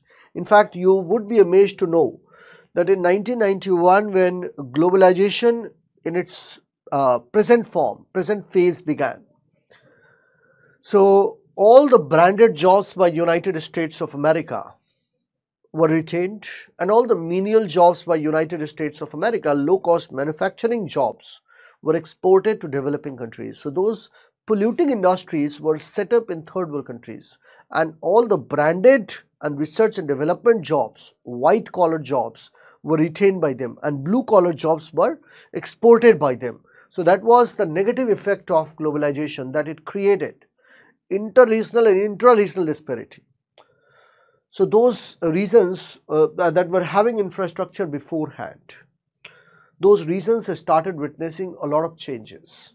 Those regions started attracting a lot of investment, and then globalization can also erode local culture, local values, local product may become redundant, and it may also lead to the loss of sovereignty. So third world countries will be pressurized by the developed world कि उनके हिसाब से काम करना है if you want investment. तो ये politics of MNCs वाला भी पॉइंट आप ग्लोबलाइजेशन में ऐड कर सकते हैं, जो आपके सिलेबस में टॉपिक है transnational actors. So you can write about multinational corporations, how multinational corporations due to globalisation have started shifting not only power dynamics of these societies, power dynamics within these societies, they are also affecting the sovereignty of these countries. And then the lure of higher wages, जिसकी वजह से जो brain drain हो रहा है, and then you provide a balanced answer that undoubtedly globalization has provided tremendous amount of economic growth, reduced poverty, improved access to information. But globalization has also led to challenges like increasing income inequality, increasing regional disparities, that is inter-regional disparities and intra-regional disparities, and it has started affecting environment also. And अगर आपको एक दो example याद है recent time में, जैसे Coke वाला example Hindustan में है कि वाटर कंटामिनेशन हुआ जहाँ कोक के प्लांट्स हैं, वो सब एग्जाम्पल भी you can include. Then another question, a very flat question, इसके बारे में मैं बहुत डिटेल में बात नहीं करूंगा, ये क्लास नोट्स में मैं लिखवाता हूँ बच्चों को, ऑफेंसिव रियलिज्म और डिफेंसिव रियलिज्म. इनफैक्ट अगर आप बेलिस एंड स्मिथ देखेंगे तो बेलिस एंड स्मिथ बुक में सीधे सीधे लिखा हुआ है. अगर आप इग्नू एम में भी पढ़ेंगे रियलिज्म में तो उसमें सीधे सीधे लिखा हुआ है ऑफेंसिव रियलिज्म और डिफेंसिव रियलिज्म क्या है. बेलिस एंड स्मिथ आप देखेंगे, सोरेंसन पढ़ेंगे, कोई सी भी बुक अगर आप पढ़ेंगे इंटरनेशनल रिलेशंस की, उसमें सीधे सीधे ये ऑफेंसिव रियलिज्म और डिफेंसिव रियलिज्म दिया हुआ है. मर्शिमर और केनेथ वॉल्ट्स के स्टेटमेंट के बारे में दिया हुआ है. So it is no rocket science, मतलब इस क्वेश्चन में एज सच कुछ भी खास नहीं ऑफेंसिव रियलिज्म और डिफेंसिव रियलिज्म में. हाँ, लेकिन आपको याद होना चाहिए. अगर आपको याद नहीं है पेपर में, then you will have difficulty, otherwise it's a factual question. इसके एनालिसिस पे मैं बहुत फोकस नहीं करूंगा क्योंकि एनालिटिकल क्वेश्चन भी नहीं पूछा है, सीधे सीधे उन्होंने पूछा हुआ है what do you mean by offensive and defensive realism. आपको याद है, जैसे याद है वैसे लिख दीजिए इस क्वेश्चन में. इसमें आपके सामने एज सच कोई डिफिकल्टी नहीं होगी. हाँ, केवल ऑफेंसिव और डिफेंसिव रियलिज्म में एक ब्रीफ इंट्रो दीजिए, लिख दीजिए what is offensive realism, what is defensive realism, and then you provide a conclusion, that's it. इसलिए ये क्वेश्चन मैं डिस्कस नहीं करूंगा, ये किसी भी मटेरियल में आपको मिल जाएगा. इनफैक्ट इस बार जो पेपर उन्होंने पूछा है कोई भी मटेरियल अगर आप पढ़ते हैं, any one material of your choice that is going to suffice, अगर उसने सिलेबस पे वो मटेरियल स्टिक किया है तो वहां से क्वेश्चन बन जाएगा, केवल सिलेबस पर उसको रहना चाहिए। क्वेश्चन पूछा हुआ है डिस्कस, हाँ ये एक अच्छा क्वेश्चन है। Discuss the various constraints on American hegemony today and which of these are likely to become more prominent in future. So American hegemony, so what do you mean by American hegemony? America is the numero uno country, economically, diplomatically, culturally. It is also considered as the nerve center of innovation. So you can start with American hegemony, defining American hegemony in various aspects like politics, economics, culture. And then in the introduction itself, you will write that it faces several constraints today and some of these are likely to become more prominent in future. Just you can start with a statement of Henry Kissinger.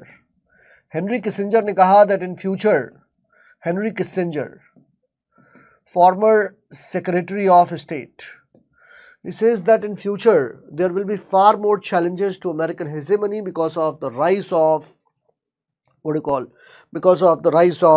multipolarity. So countries like Germany, Japan, China, Russia and India, they will pose a threat to American hegemony. Then geopolitical challenges, that US faces complex geopolitical challenges in many parts of the world, starting with Middle East, जिसमें आप contemporary जो अभी Israel और Palestine का चल रहा है conflict, you can mention that point, South China Sea, then ongoing crisis in Ukraine, and to establish a balance in Indo-Pacific region, and then eroding soft power of United States of America. Here you can mention the statement of Noam Chomsky,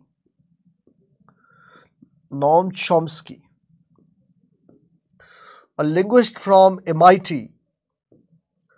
In his book, America's Quest for Global Dominance, writes that the world has rejected moral leadership of United States of America.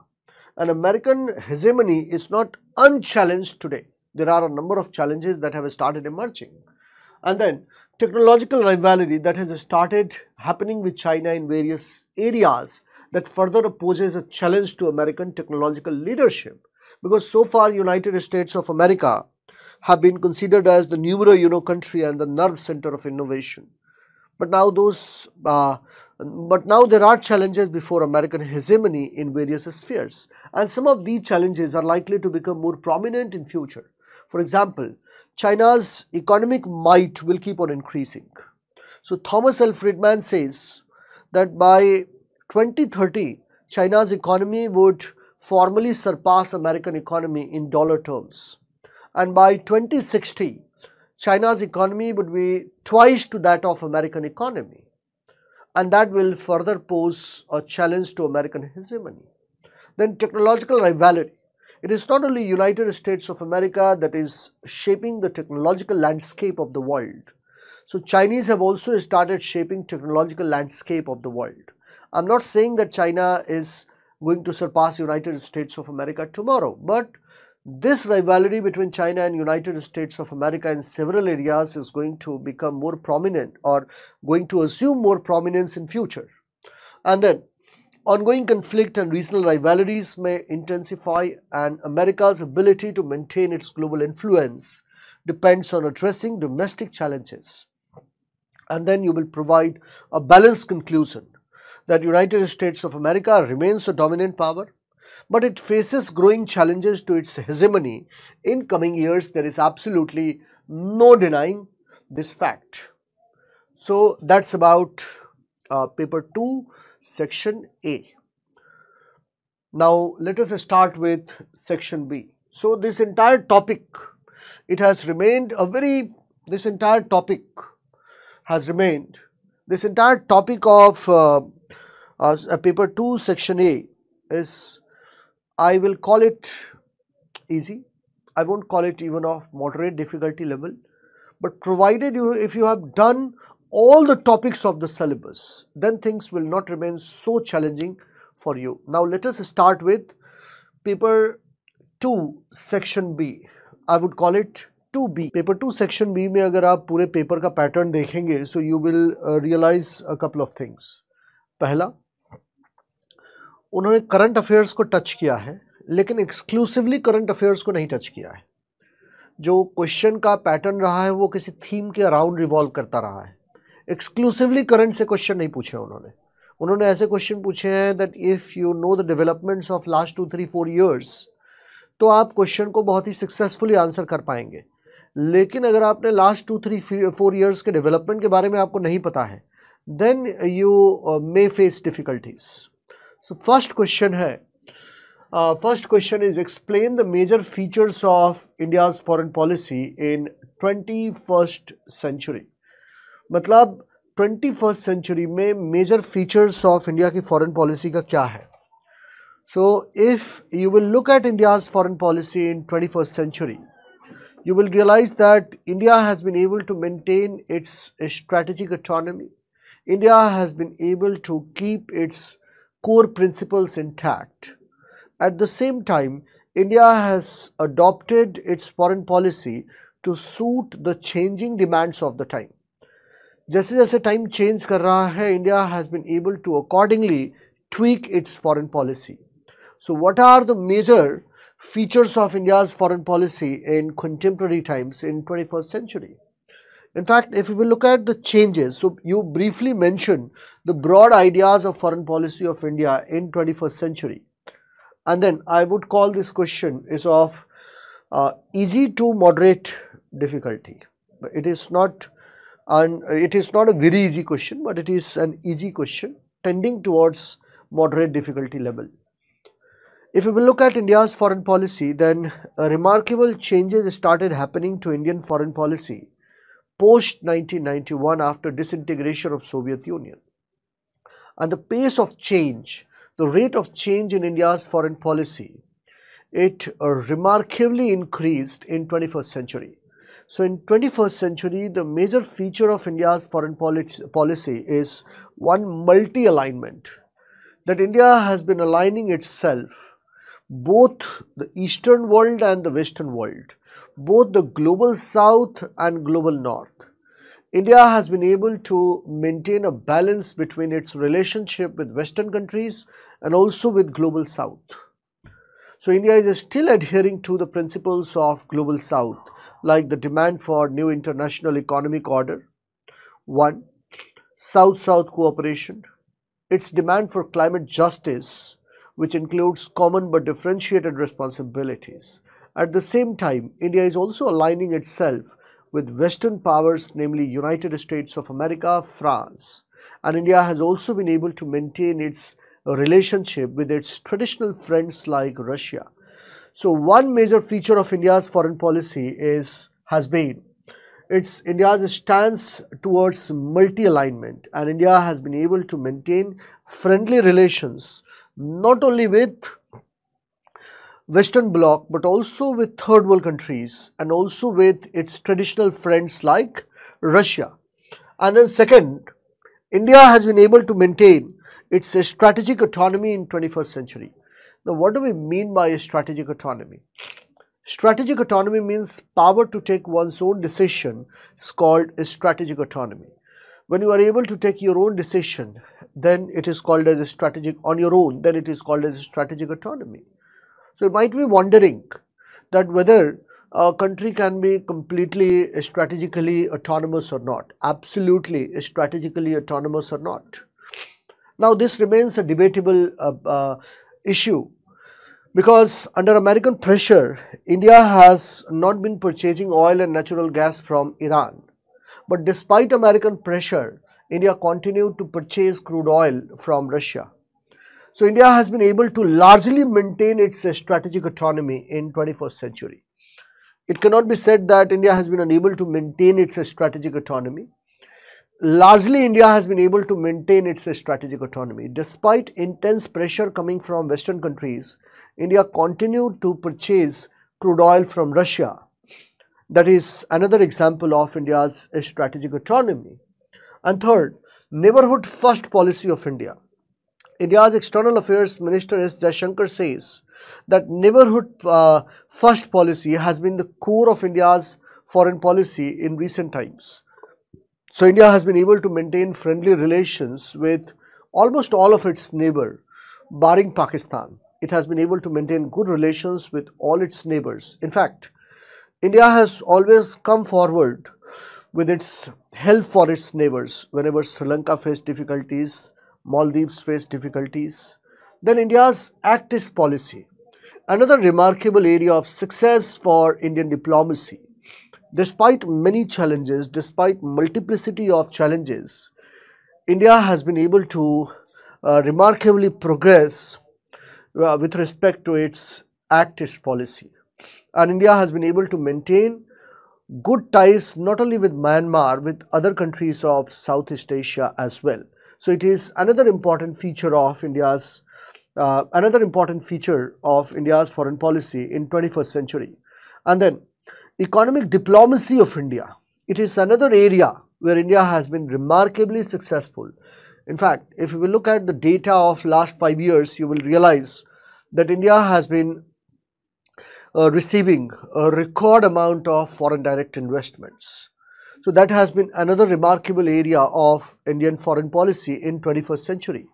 And then not only United States of America, but its entire Western bloc has been investing in India. And the kind of investment which India has received right now, you do not find a parallel in entire world. And then finally, counter-terrorism cooperation. So India has been maintaining counter-terrorism cooperation with countries of BRICS and also with entire Western bloc. And finally, climate change and environment sustainability, that is another area of cooperation. And then finally, अब यहाँ foreign policy में एक बात हमेशा याद रखिएगा, when you start your question or you end your question, so do not make your question too theoretical, because my experience says that successful candidates, they do not make their answer very technical. So keep your answer generic, but at the same time use a lot of a scholar's argument to substantiate your viewpoint. बहुत सारे scholars का viewpoint अपने answer में इस्तेमाल कीजिए to substantiate your viewpoint. उसके पीछे का क्या reason है? Why should you use the quotes or viewpoint of scholars to substantiate your viewpoint? उसके पीछे बहुत simple सा logic है. That gives greater legitimacy to your answer in the eyes of examiner. Now, students may ask this question that do we need to remember the quotes of scholars and so many scholars? आप अगर internet पर search भी करेंगे ना, cyano Indian relation और related quotes, आप अगर internet पर सर्च करेंगे India's neighbourhood first policy related quotes, तो आपको 4-5 कोट्स सारी चीज़ों से रिलेटेड मिल जाएगा. May be you should read quotes 3-4 times. Total ऐसे 40-50 कोट्स होंगे. वो 40-50 कोट अगर आप ढंग से 4-5 बारी पढ़ लेते हैं तो मेरा मानना है कि आप उसको बड़ी आसानी से आपसे अपने आंसर में यूज़ कर पाएंगे.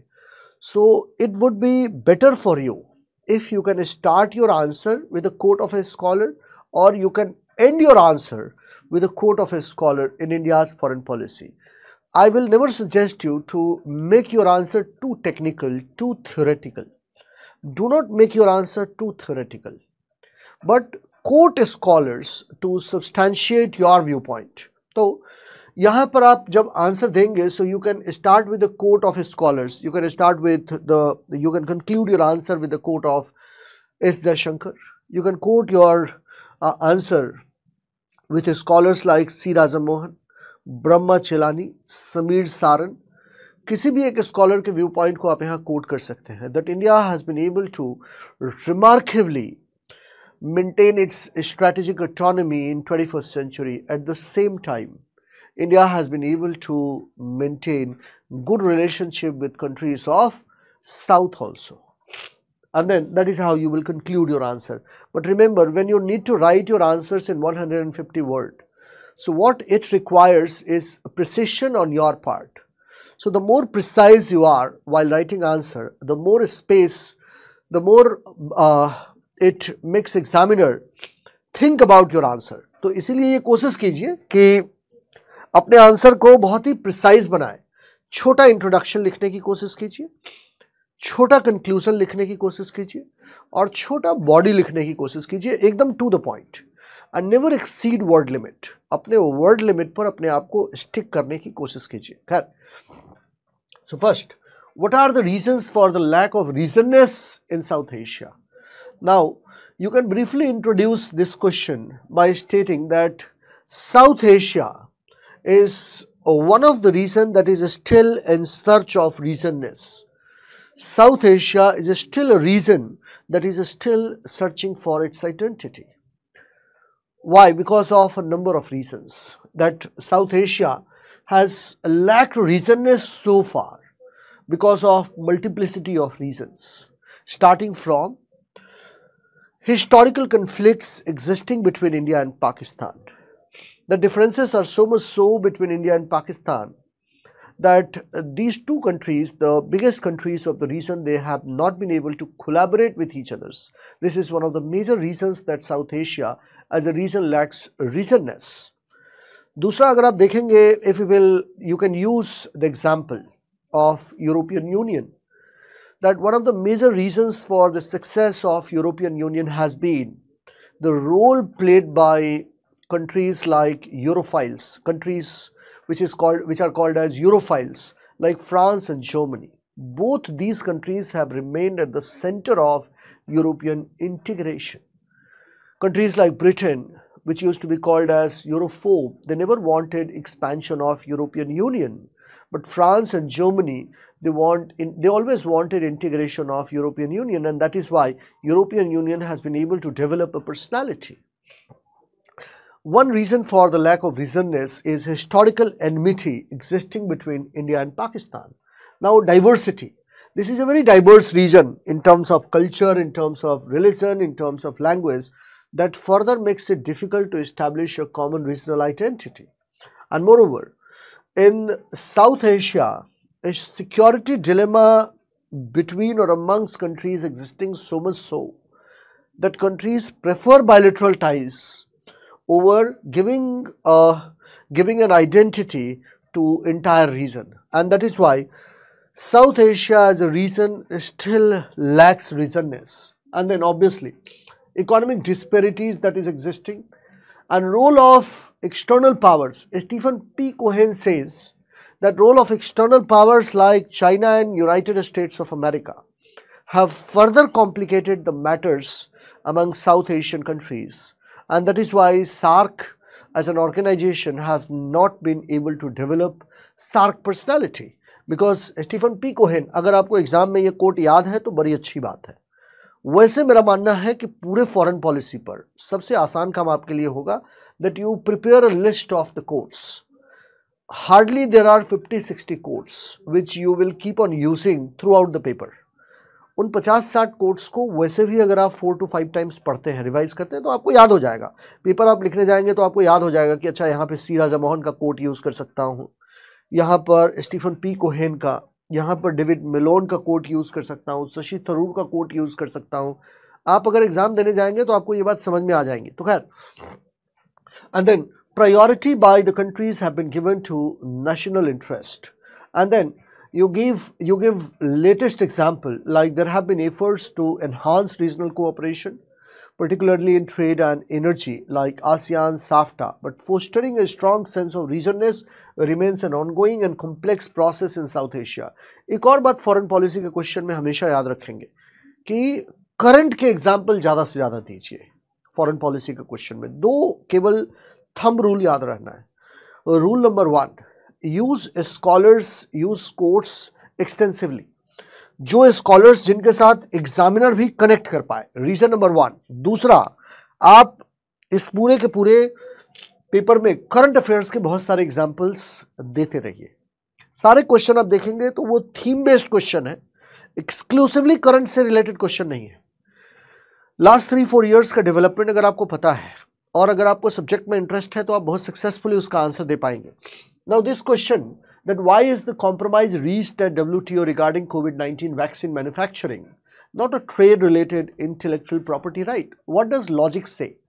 यहाँ पर इस बात को ध्यान में रखिए कि nature of agreement on Covid vaccine, जहां जो आप इंट्रोडक्शन लिखेंगे, very short, brief and crisp introduction, that WTO, the compromise at WTO concerning COVID-19 vaccine manufacturing is not a trade-related intellectual property rights waiver, but rather a limited time-bound agreement. In fact, जो उन्होंने paper में question में पूछा है, उसी को paraphrase आप अपने शब्दों में करके और उस चीज को आप अपने इंट्रोडक्शन में मेंशन करते हैं. I often advice students that writing introduction is not a very difficult task.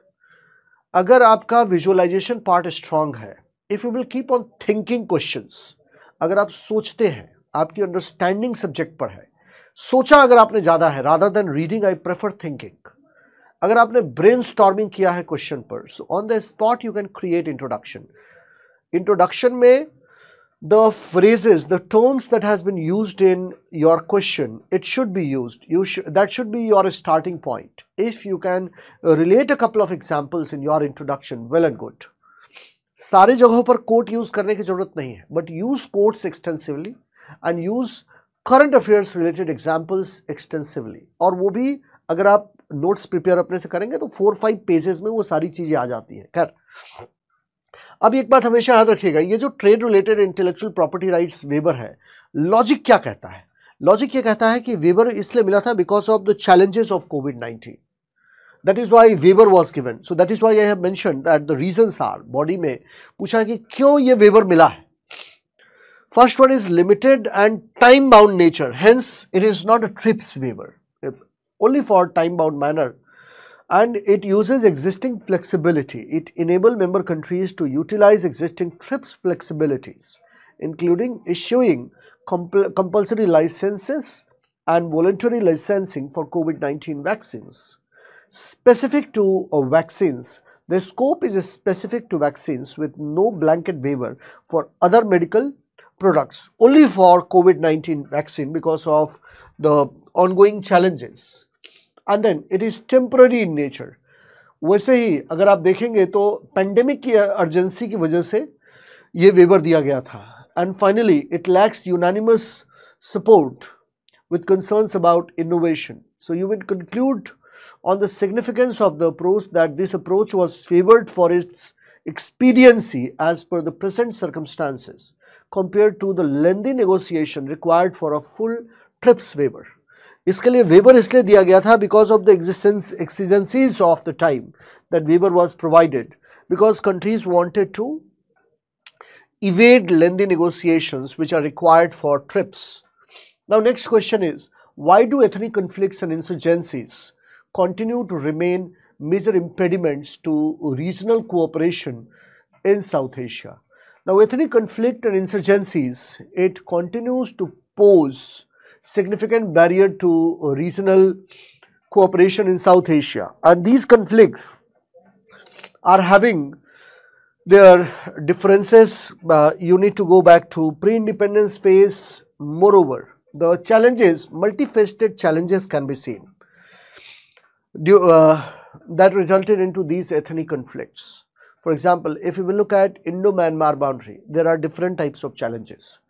That a part of a tribe is living on Myanmar's side, another part is living on Indian side. Tamil Nadu state, so Tamilians are living in Sri Lanka, northernmost part of Sri Lanka, and they are having deep ethnic ties with Tamilians living on Indian side. Same goes with Pakistan also. Pakistan also faces similar type of challenges. So these challenges are having roots in colonial era. So that's how you can start with these ethnic challenges. ये एक बड़ा important area रहा है उनके लिए question पूछने का. अगर आप लास्ट 20 years के क्वेश्चन को देखेंगे तो आप रियलाइज करेंगे almost 4-5 times they have asked question. That is why I advised you at the beginning of this lecture. मैंने आपसे कहा था that you go through question papers of last 15-20 years and that will give you an edge over others. उससे आपको ये पता भी चल जाएगा कि कैसे क्वेश्चन पूछे जाते हैं, ये फ्यूचर में पूछे जा सकते हैं. Similar type of question was asked in I think around 2015 और 16, और उसी क्वेश्चन को पैराफ्रेज करके दोबारा वो पूछ रहे हैं. तब उन्होंने केवल साउथ एशिया से रिलेटेड क्वेश्चन नहीं पूछा था, वर्ल्ड के एथनिक कन्फ्लिक्ट से रिलेटेड क्वेश्चन पूछा था. This time around they have asked question related to South Asia. Now In body, you mention the reason why these conflicts and insurgencies remain a major impediment to regional cooperation. Pehla, so major reasons are, one is driven by identity.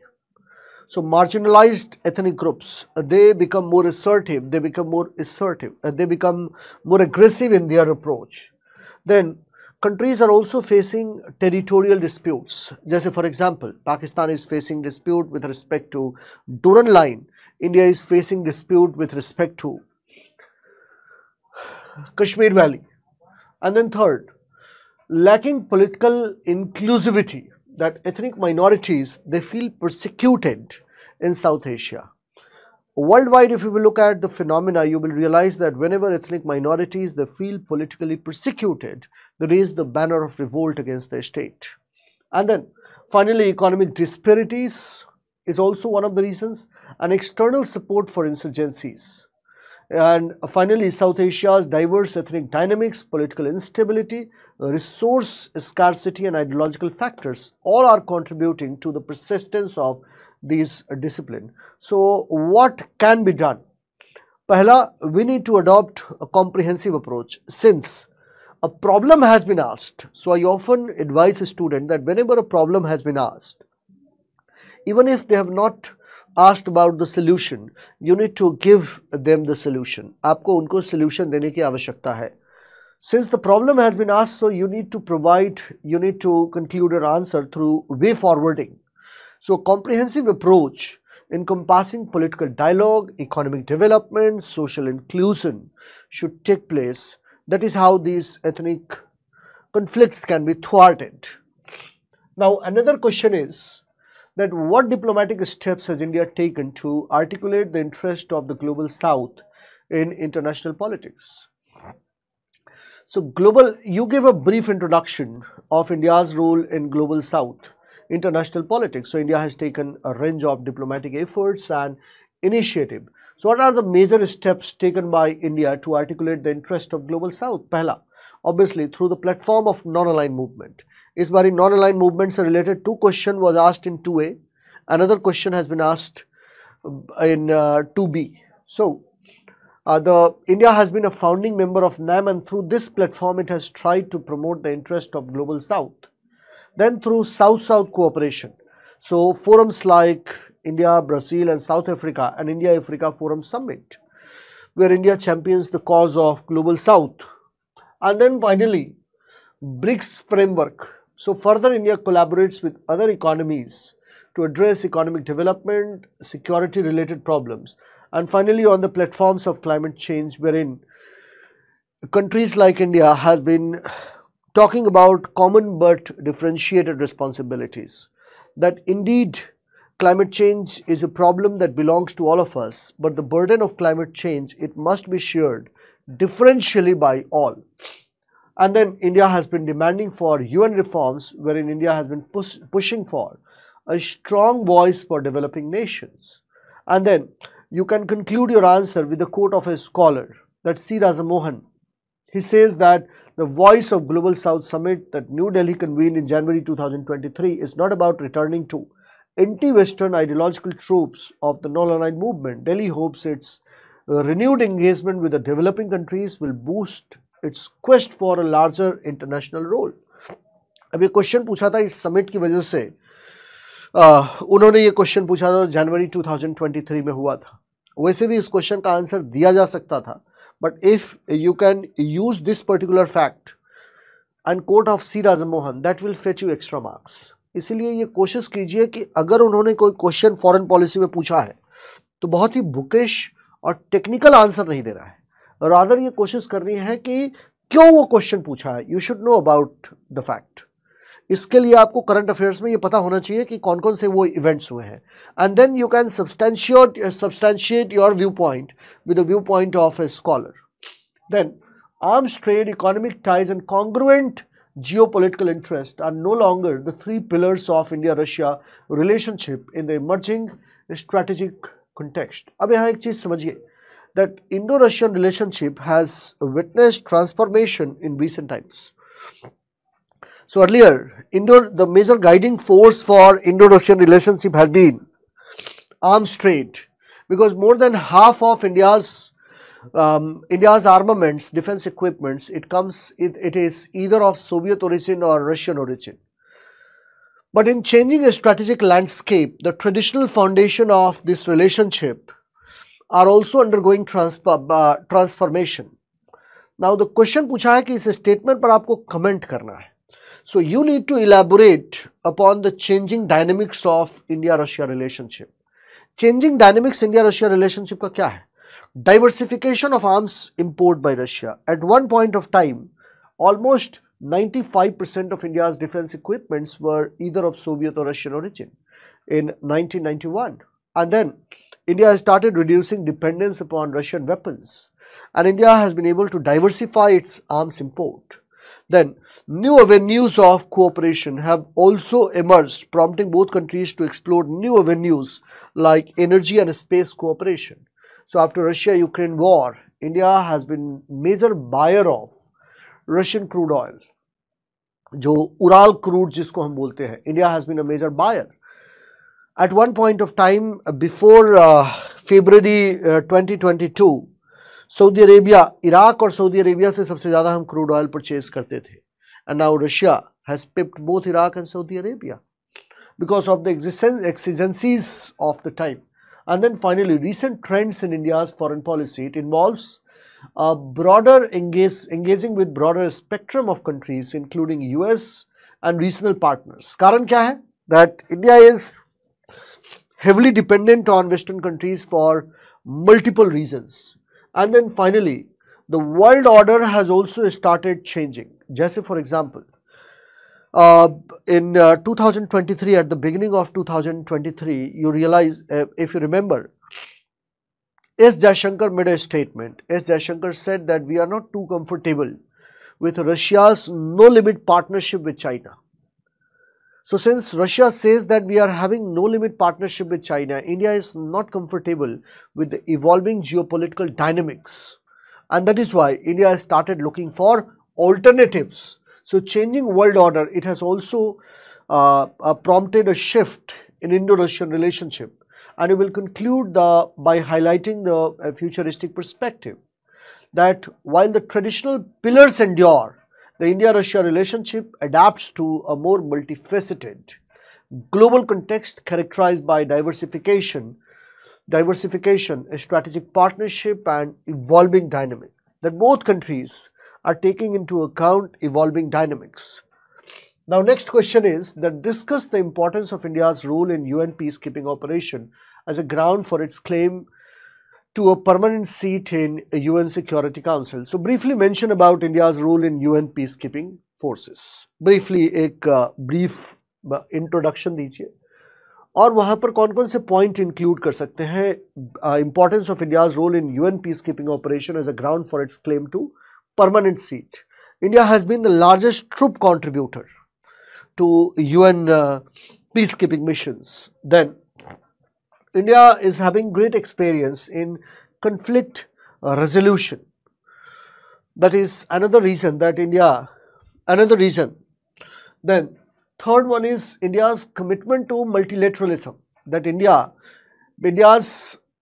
commitment to multilateralism and diplomacy, it aligns with United Nations principles and emphasizing its diplomatic aptitude and ability to engage constructively with international partners. And then finally, there is widespread support in favor of India for its peacekeeping efforts that also attaches a lot of credibility to India's efforts.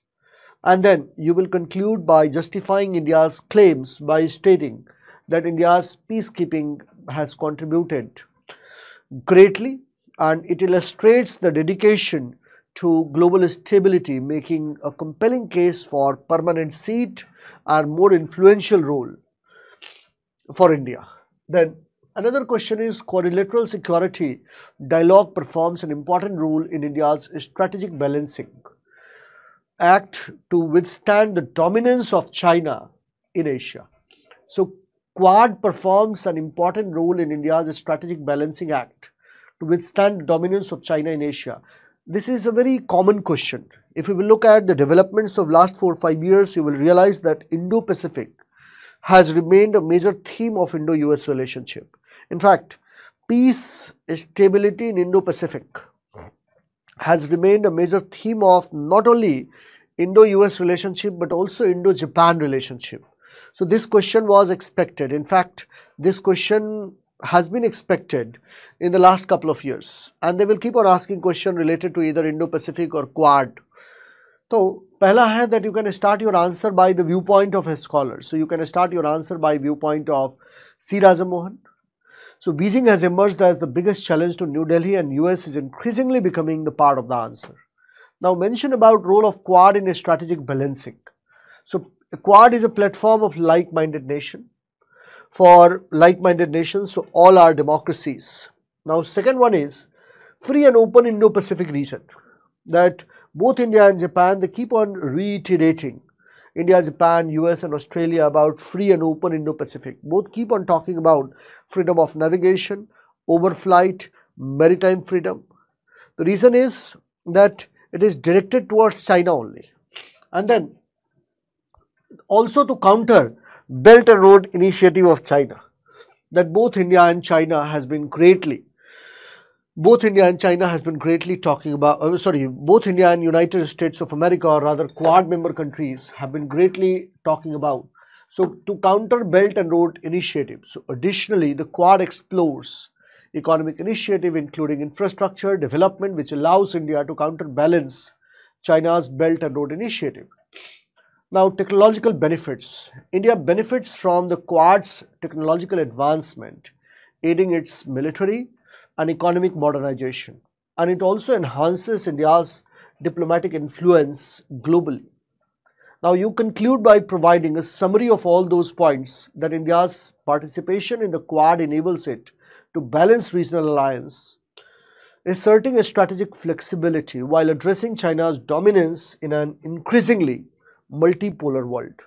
So relatively not a challenging question, but question is of moderate difficulty level. Now this question is a wonderful question. India's nuclear policy is deeply influenced by its cultural beliefs and pragmatic approach of its foreign policy. मतलब जो India की nuclear policy है, it is a combination of India's cultural belief and pragmatic approach. So you can start with the quote of this book if you remember. अगर आपको कुछ और भी याद आता है तो आप उसके बारे में भी लिख सकते हैं. So in his book India's Nuclear Policy, a Strategy and Bomb, Rajesh Rajagopalan argues that India's cultural beliefs such as Ahimsa and Vasudhaiva Kutumbakam have played a significant role in shaping its nuclear policy. And then you detail how India's nuclear policy is deeply influenced by its cultural belief and pragmatic approach. एक heading देंगे cultural belief के लिए, दूसरा heading देंगे pragmatic approach के लिए. So that is first part of the question. ज़रूरी नहीं है कि अगर आपको ये quote याद नहीं है या अगर आपको ये book याद नहीं है नाम, तो कोई दिक्कत की बात नहीं है.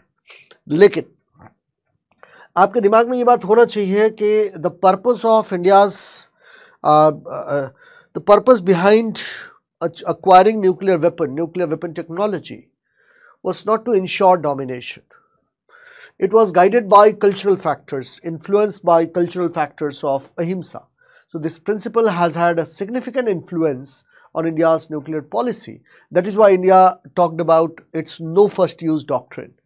India said that we are having nuclear weapons not to dominate others, not to enter into nuclear race with others. The purpose of having nuclear weapons is to ensure India's security. Then Vasudhaiva Kutumbakam, this belief has led India to adopt a policy of nuclear non-proliferation and to support multifaceted disarmament efforts. And then finally, Dharmik Rajya, righteous kingdom, it has influenced India's nuclear policy in the sense that India sees itself as a nuclear power with a responsibility to uphold international law and order. So India is projecting itself as a righteous kingdom.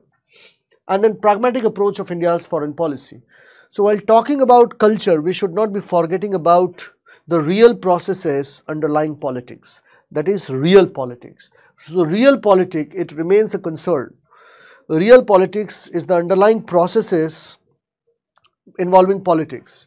So it is related to national security and power in international relations. Then non-alignment. India has traditionally pursued a policy of non-alignment and strategic autonomy. This is evidence in India's refusal to sign NPT. And then you conclude your answer by the relevance of cultural and pragmatism in nuclear policy. So in conclusion, India's nuclear policy is a delicate balance. जो question में लिखा है उसी को अपने conclusion में लिख देंगे.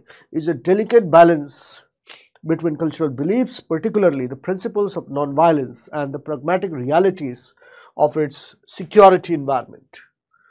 Then another question is, what steps has India taken to regain its foothold in Afghanistan since Taliban has taken over the country? क्या इंडिया ने स्टेप्स लिया है? अगर आपको इस बुक का नाम याद है सो वेल एंड गुड. अगर आपको इस बुक का नाम याद नहीं है तो कोई चिंता करने की जरूरत नहीं है. You start your answer with the quote of S. Jaishankar. You start your answer with the quote of any other scholar. जो फॉरेन पॉलिसी पर आपको किसी भी स्कॉलर के बारे में, राजीव सिकरी, किसी भी, वीना सिकरी, किसी के बारे में भी अगर आपको कोट याद है उसको आप यहाँ पर यूज़ कर सकते हैं. उसके लिए बहुत परेशान होने की जरूरत नहीं है. शिव शंकर मेनन, किसी का कोट अगर आपको याद है जो न्यूज़पेपर में पढ़ते समय आपके ध्यान में रहा है, इसलिए मैंने आपसे कहा कि हर बायलैटरल टाइज से रिलेटेड एक आध कोट लिखते चले जाइए जिसको आप अपने आंसर में यूज़ कर पाए. ऐसे hardly there will be 40-50 quotes. So, what steps has been taken by India to regain its foothold? Pehla, that India does not want to remain completely aloof from what is going on in Afghanistan. That is one of the reasons that India has started providing humanitarian assistance, and India has also maintained diplomatic contact with Taliban.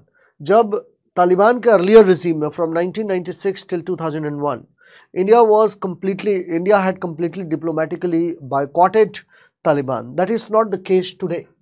And then working with regional and international partners, recognition, economic and infrastructure projects, all these steps taken by India, working with regional and international partner for Afghanistan, peace and stability in Afghanistan, recognizing Taliban as the legitimate government in Afghanistan. Then economic and infrastructure projects, India has significantly invested.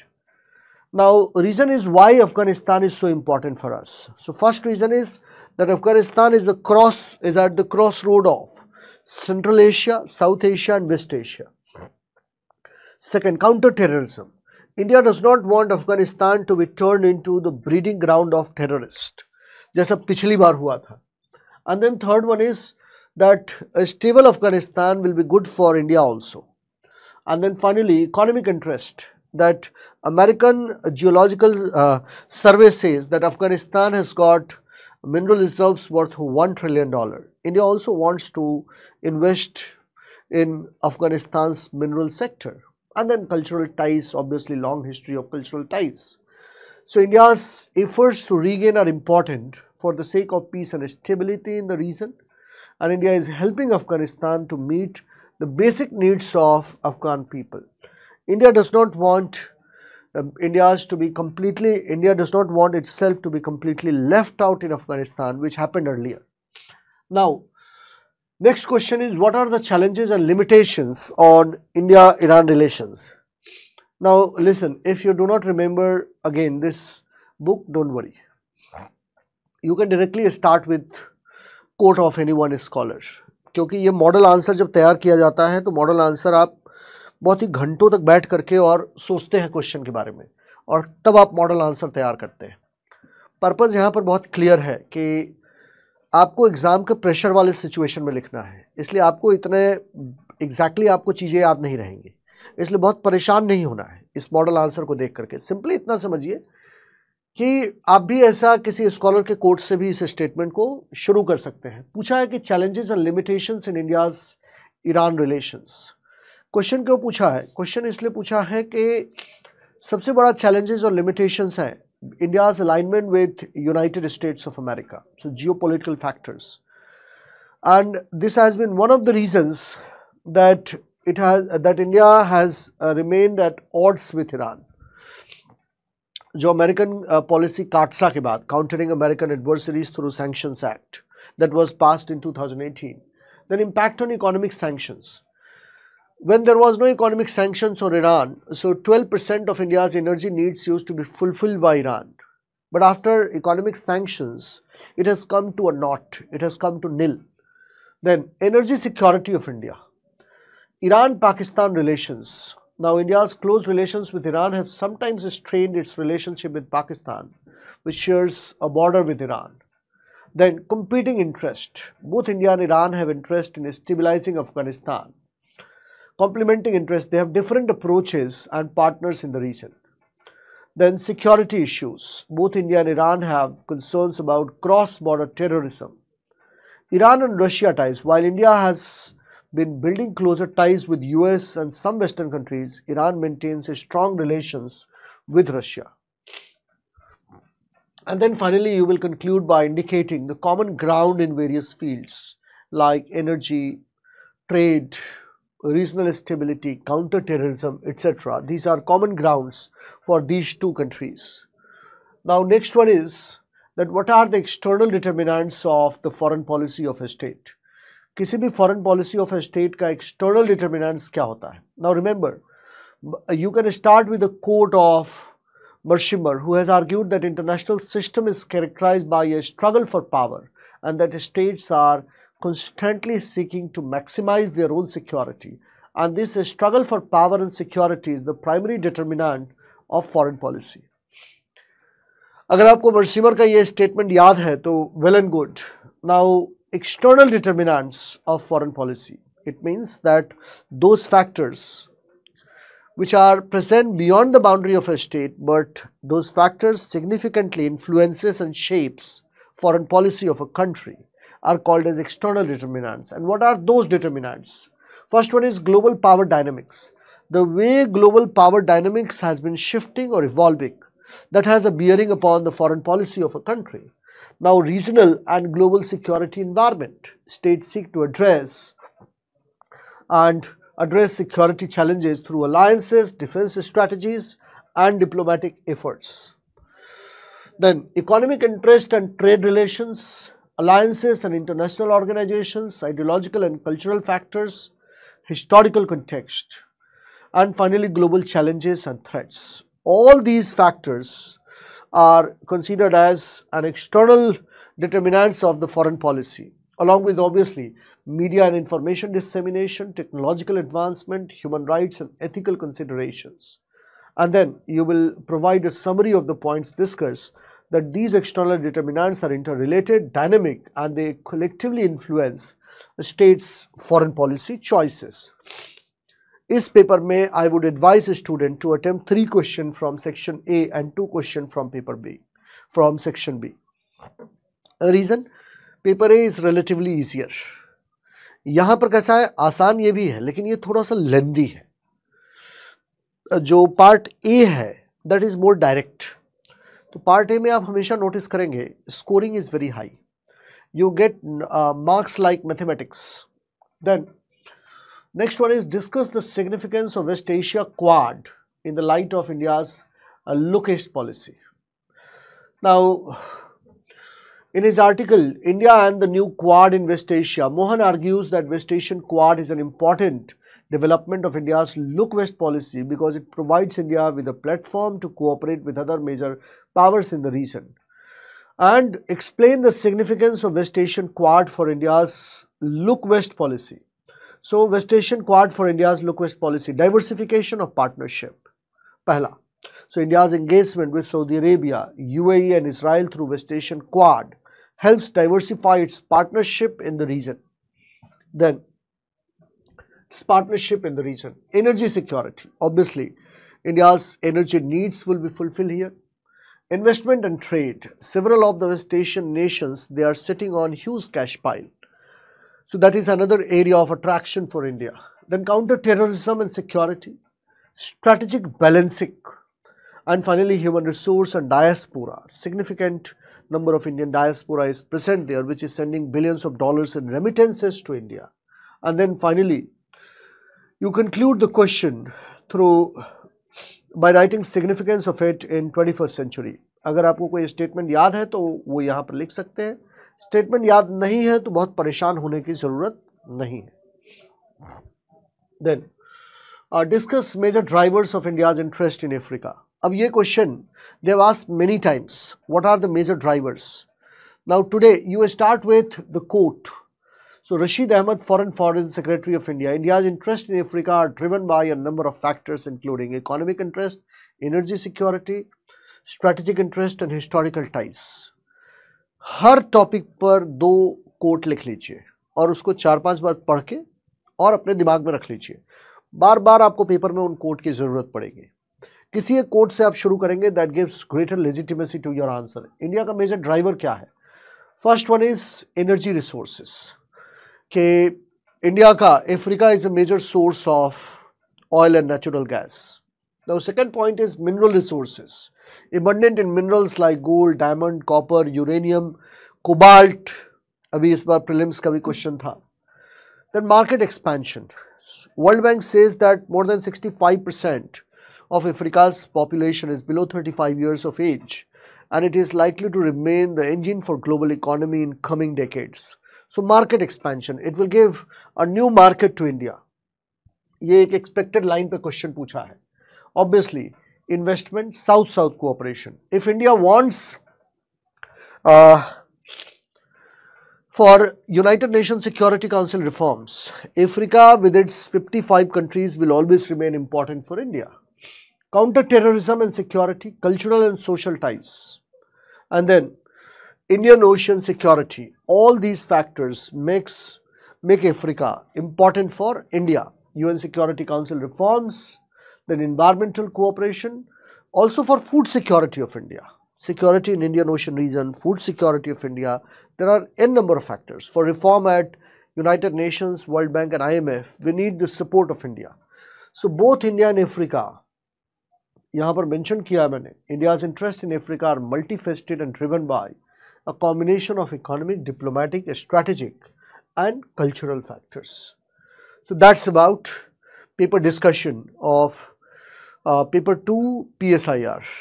आप पूरे question को, पूरे discussions को एक बारी देखिए. Basically approach जानने की कोशिश कीजिए. जिस तरीके से यहाँ पर पीपीटी बनाया गया है, केवल 2 काम करेंगे. इंडियन फॉरेन पॉलिसी में कोट्स को लिख लीजिए कहीं साइड में. कोट्स को साइड में लिखने का सबसे बड़ा फायदा क्या होगा? कोट्स को साइड में लिखने का सबसे बड़ा फायदा आपके लिए ये होगा कि आप you will get to know about a lot of things. तो इसलिए कोट को आप यूज करेंगे अपने आंसर में एक्सटेंसिवली. एंड देन सेकंड, जो आप काम करेंगे इस पूरे के पूरे पेपर में, वो आप काम करेंगे कि अपार्ट फ्रॉम कोट्स एक लिस्ट बना लीजिए और उस इंट्रोडक्शन और कंक्लूजन पे एक्सटेंसिवली ब्रेनस्टॉर्मिंग कीजिए. तो that's about the discussion of paper 2.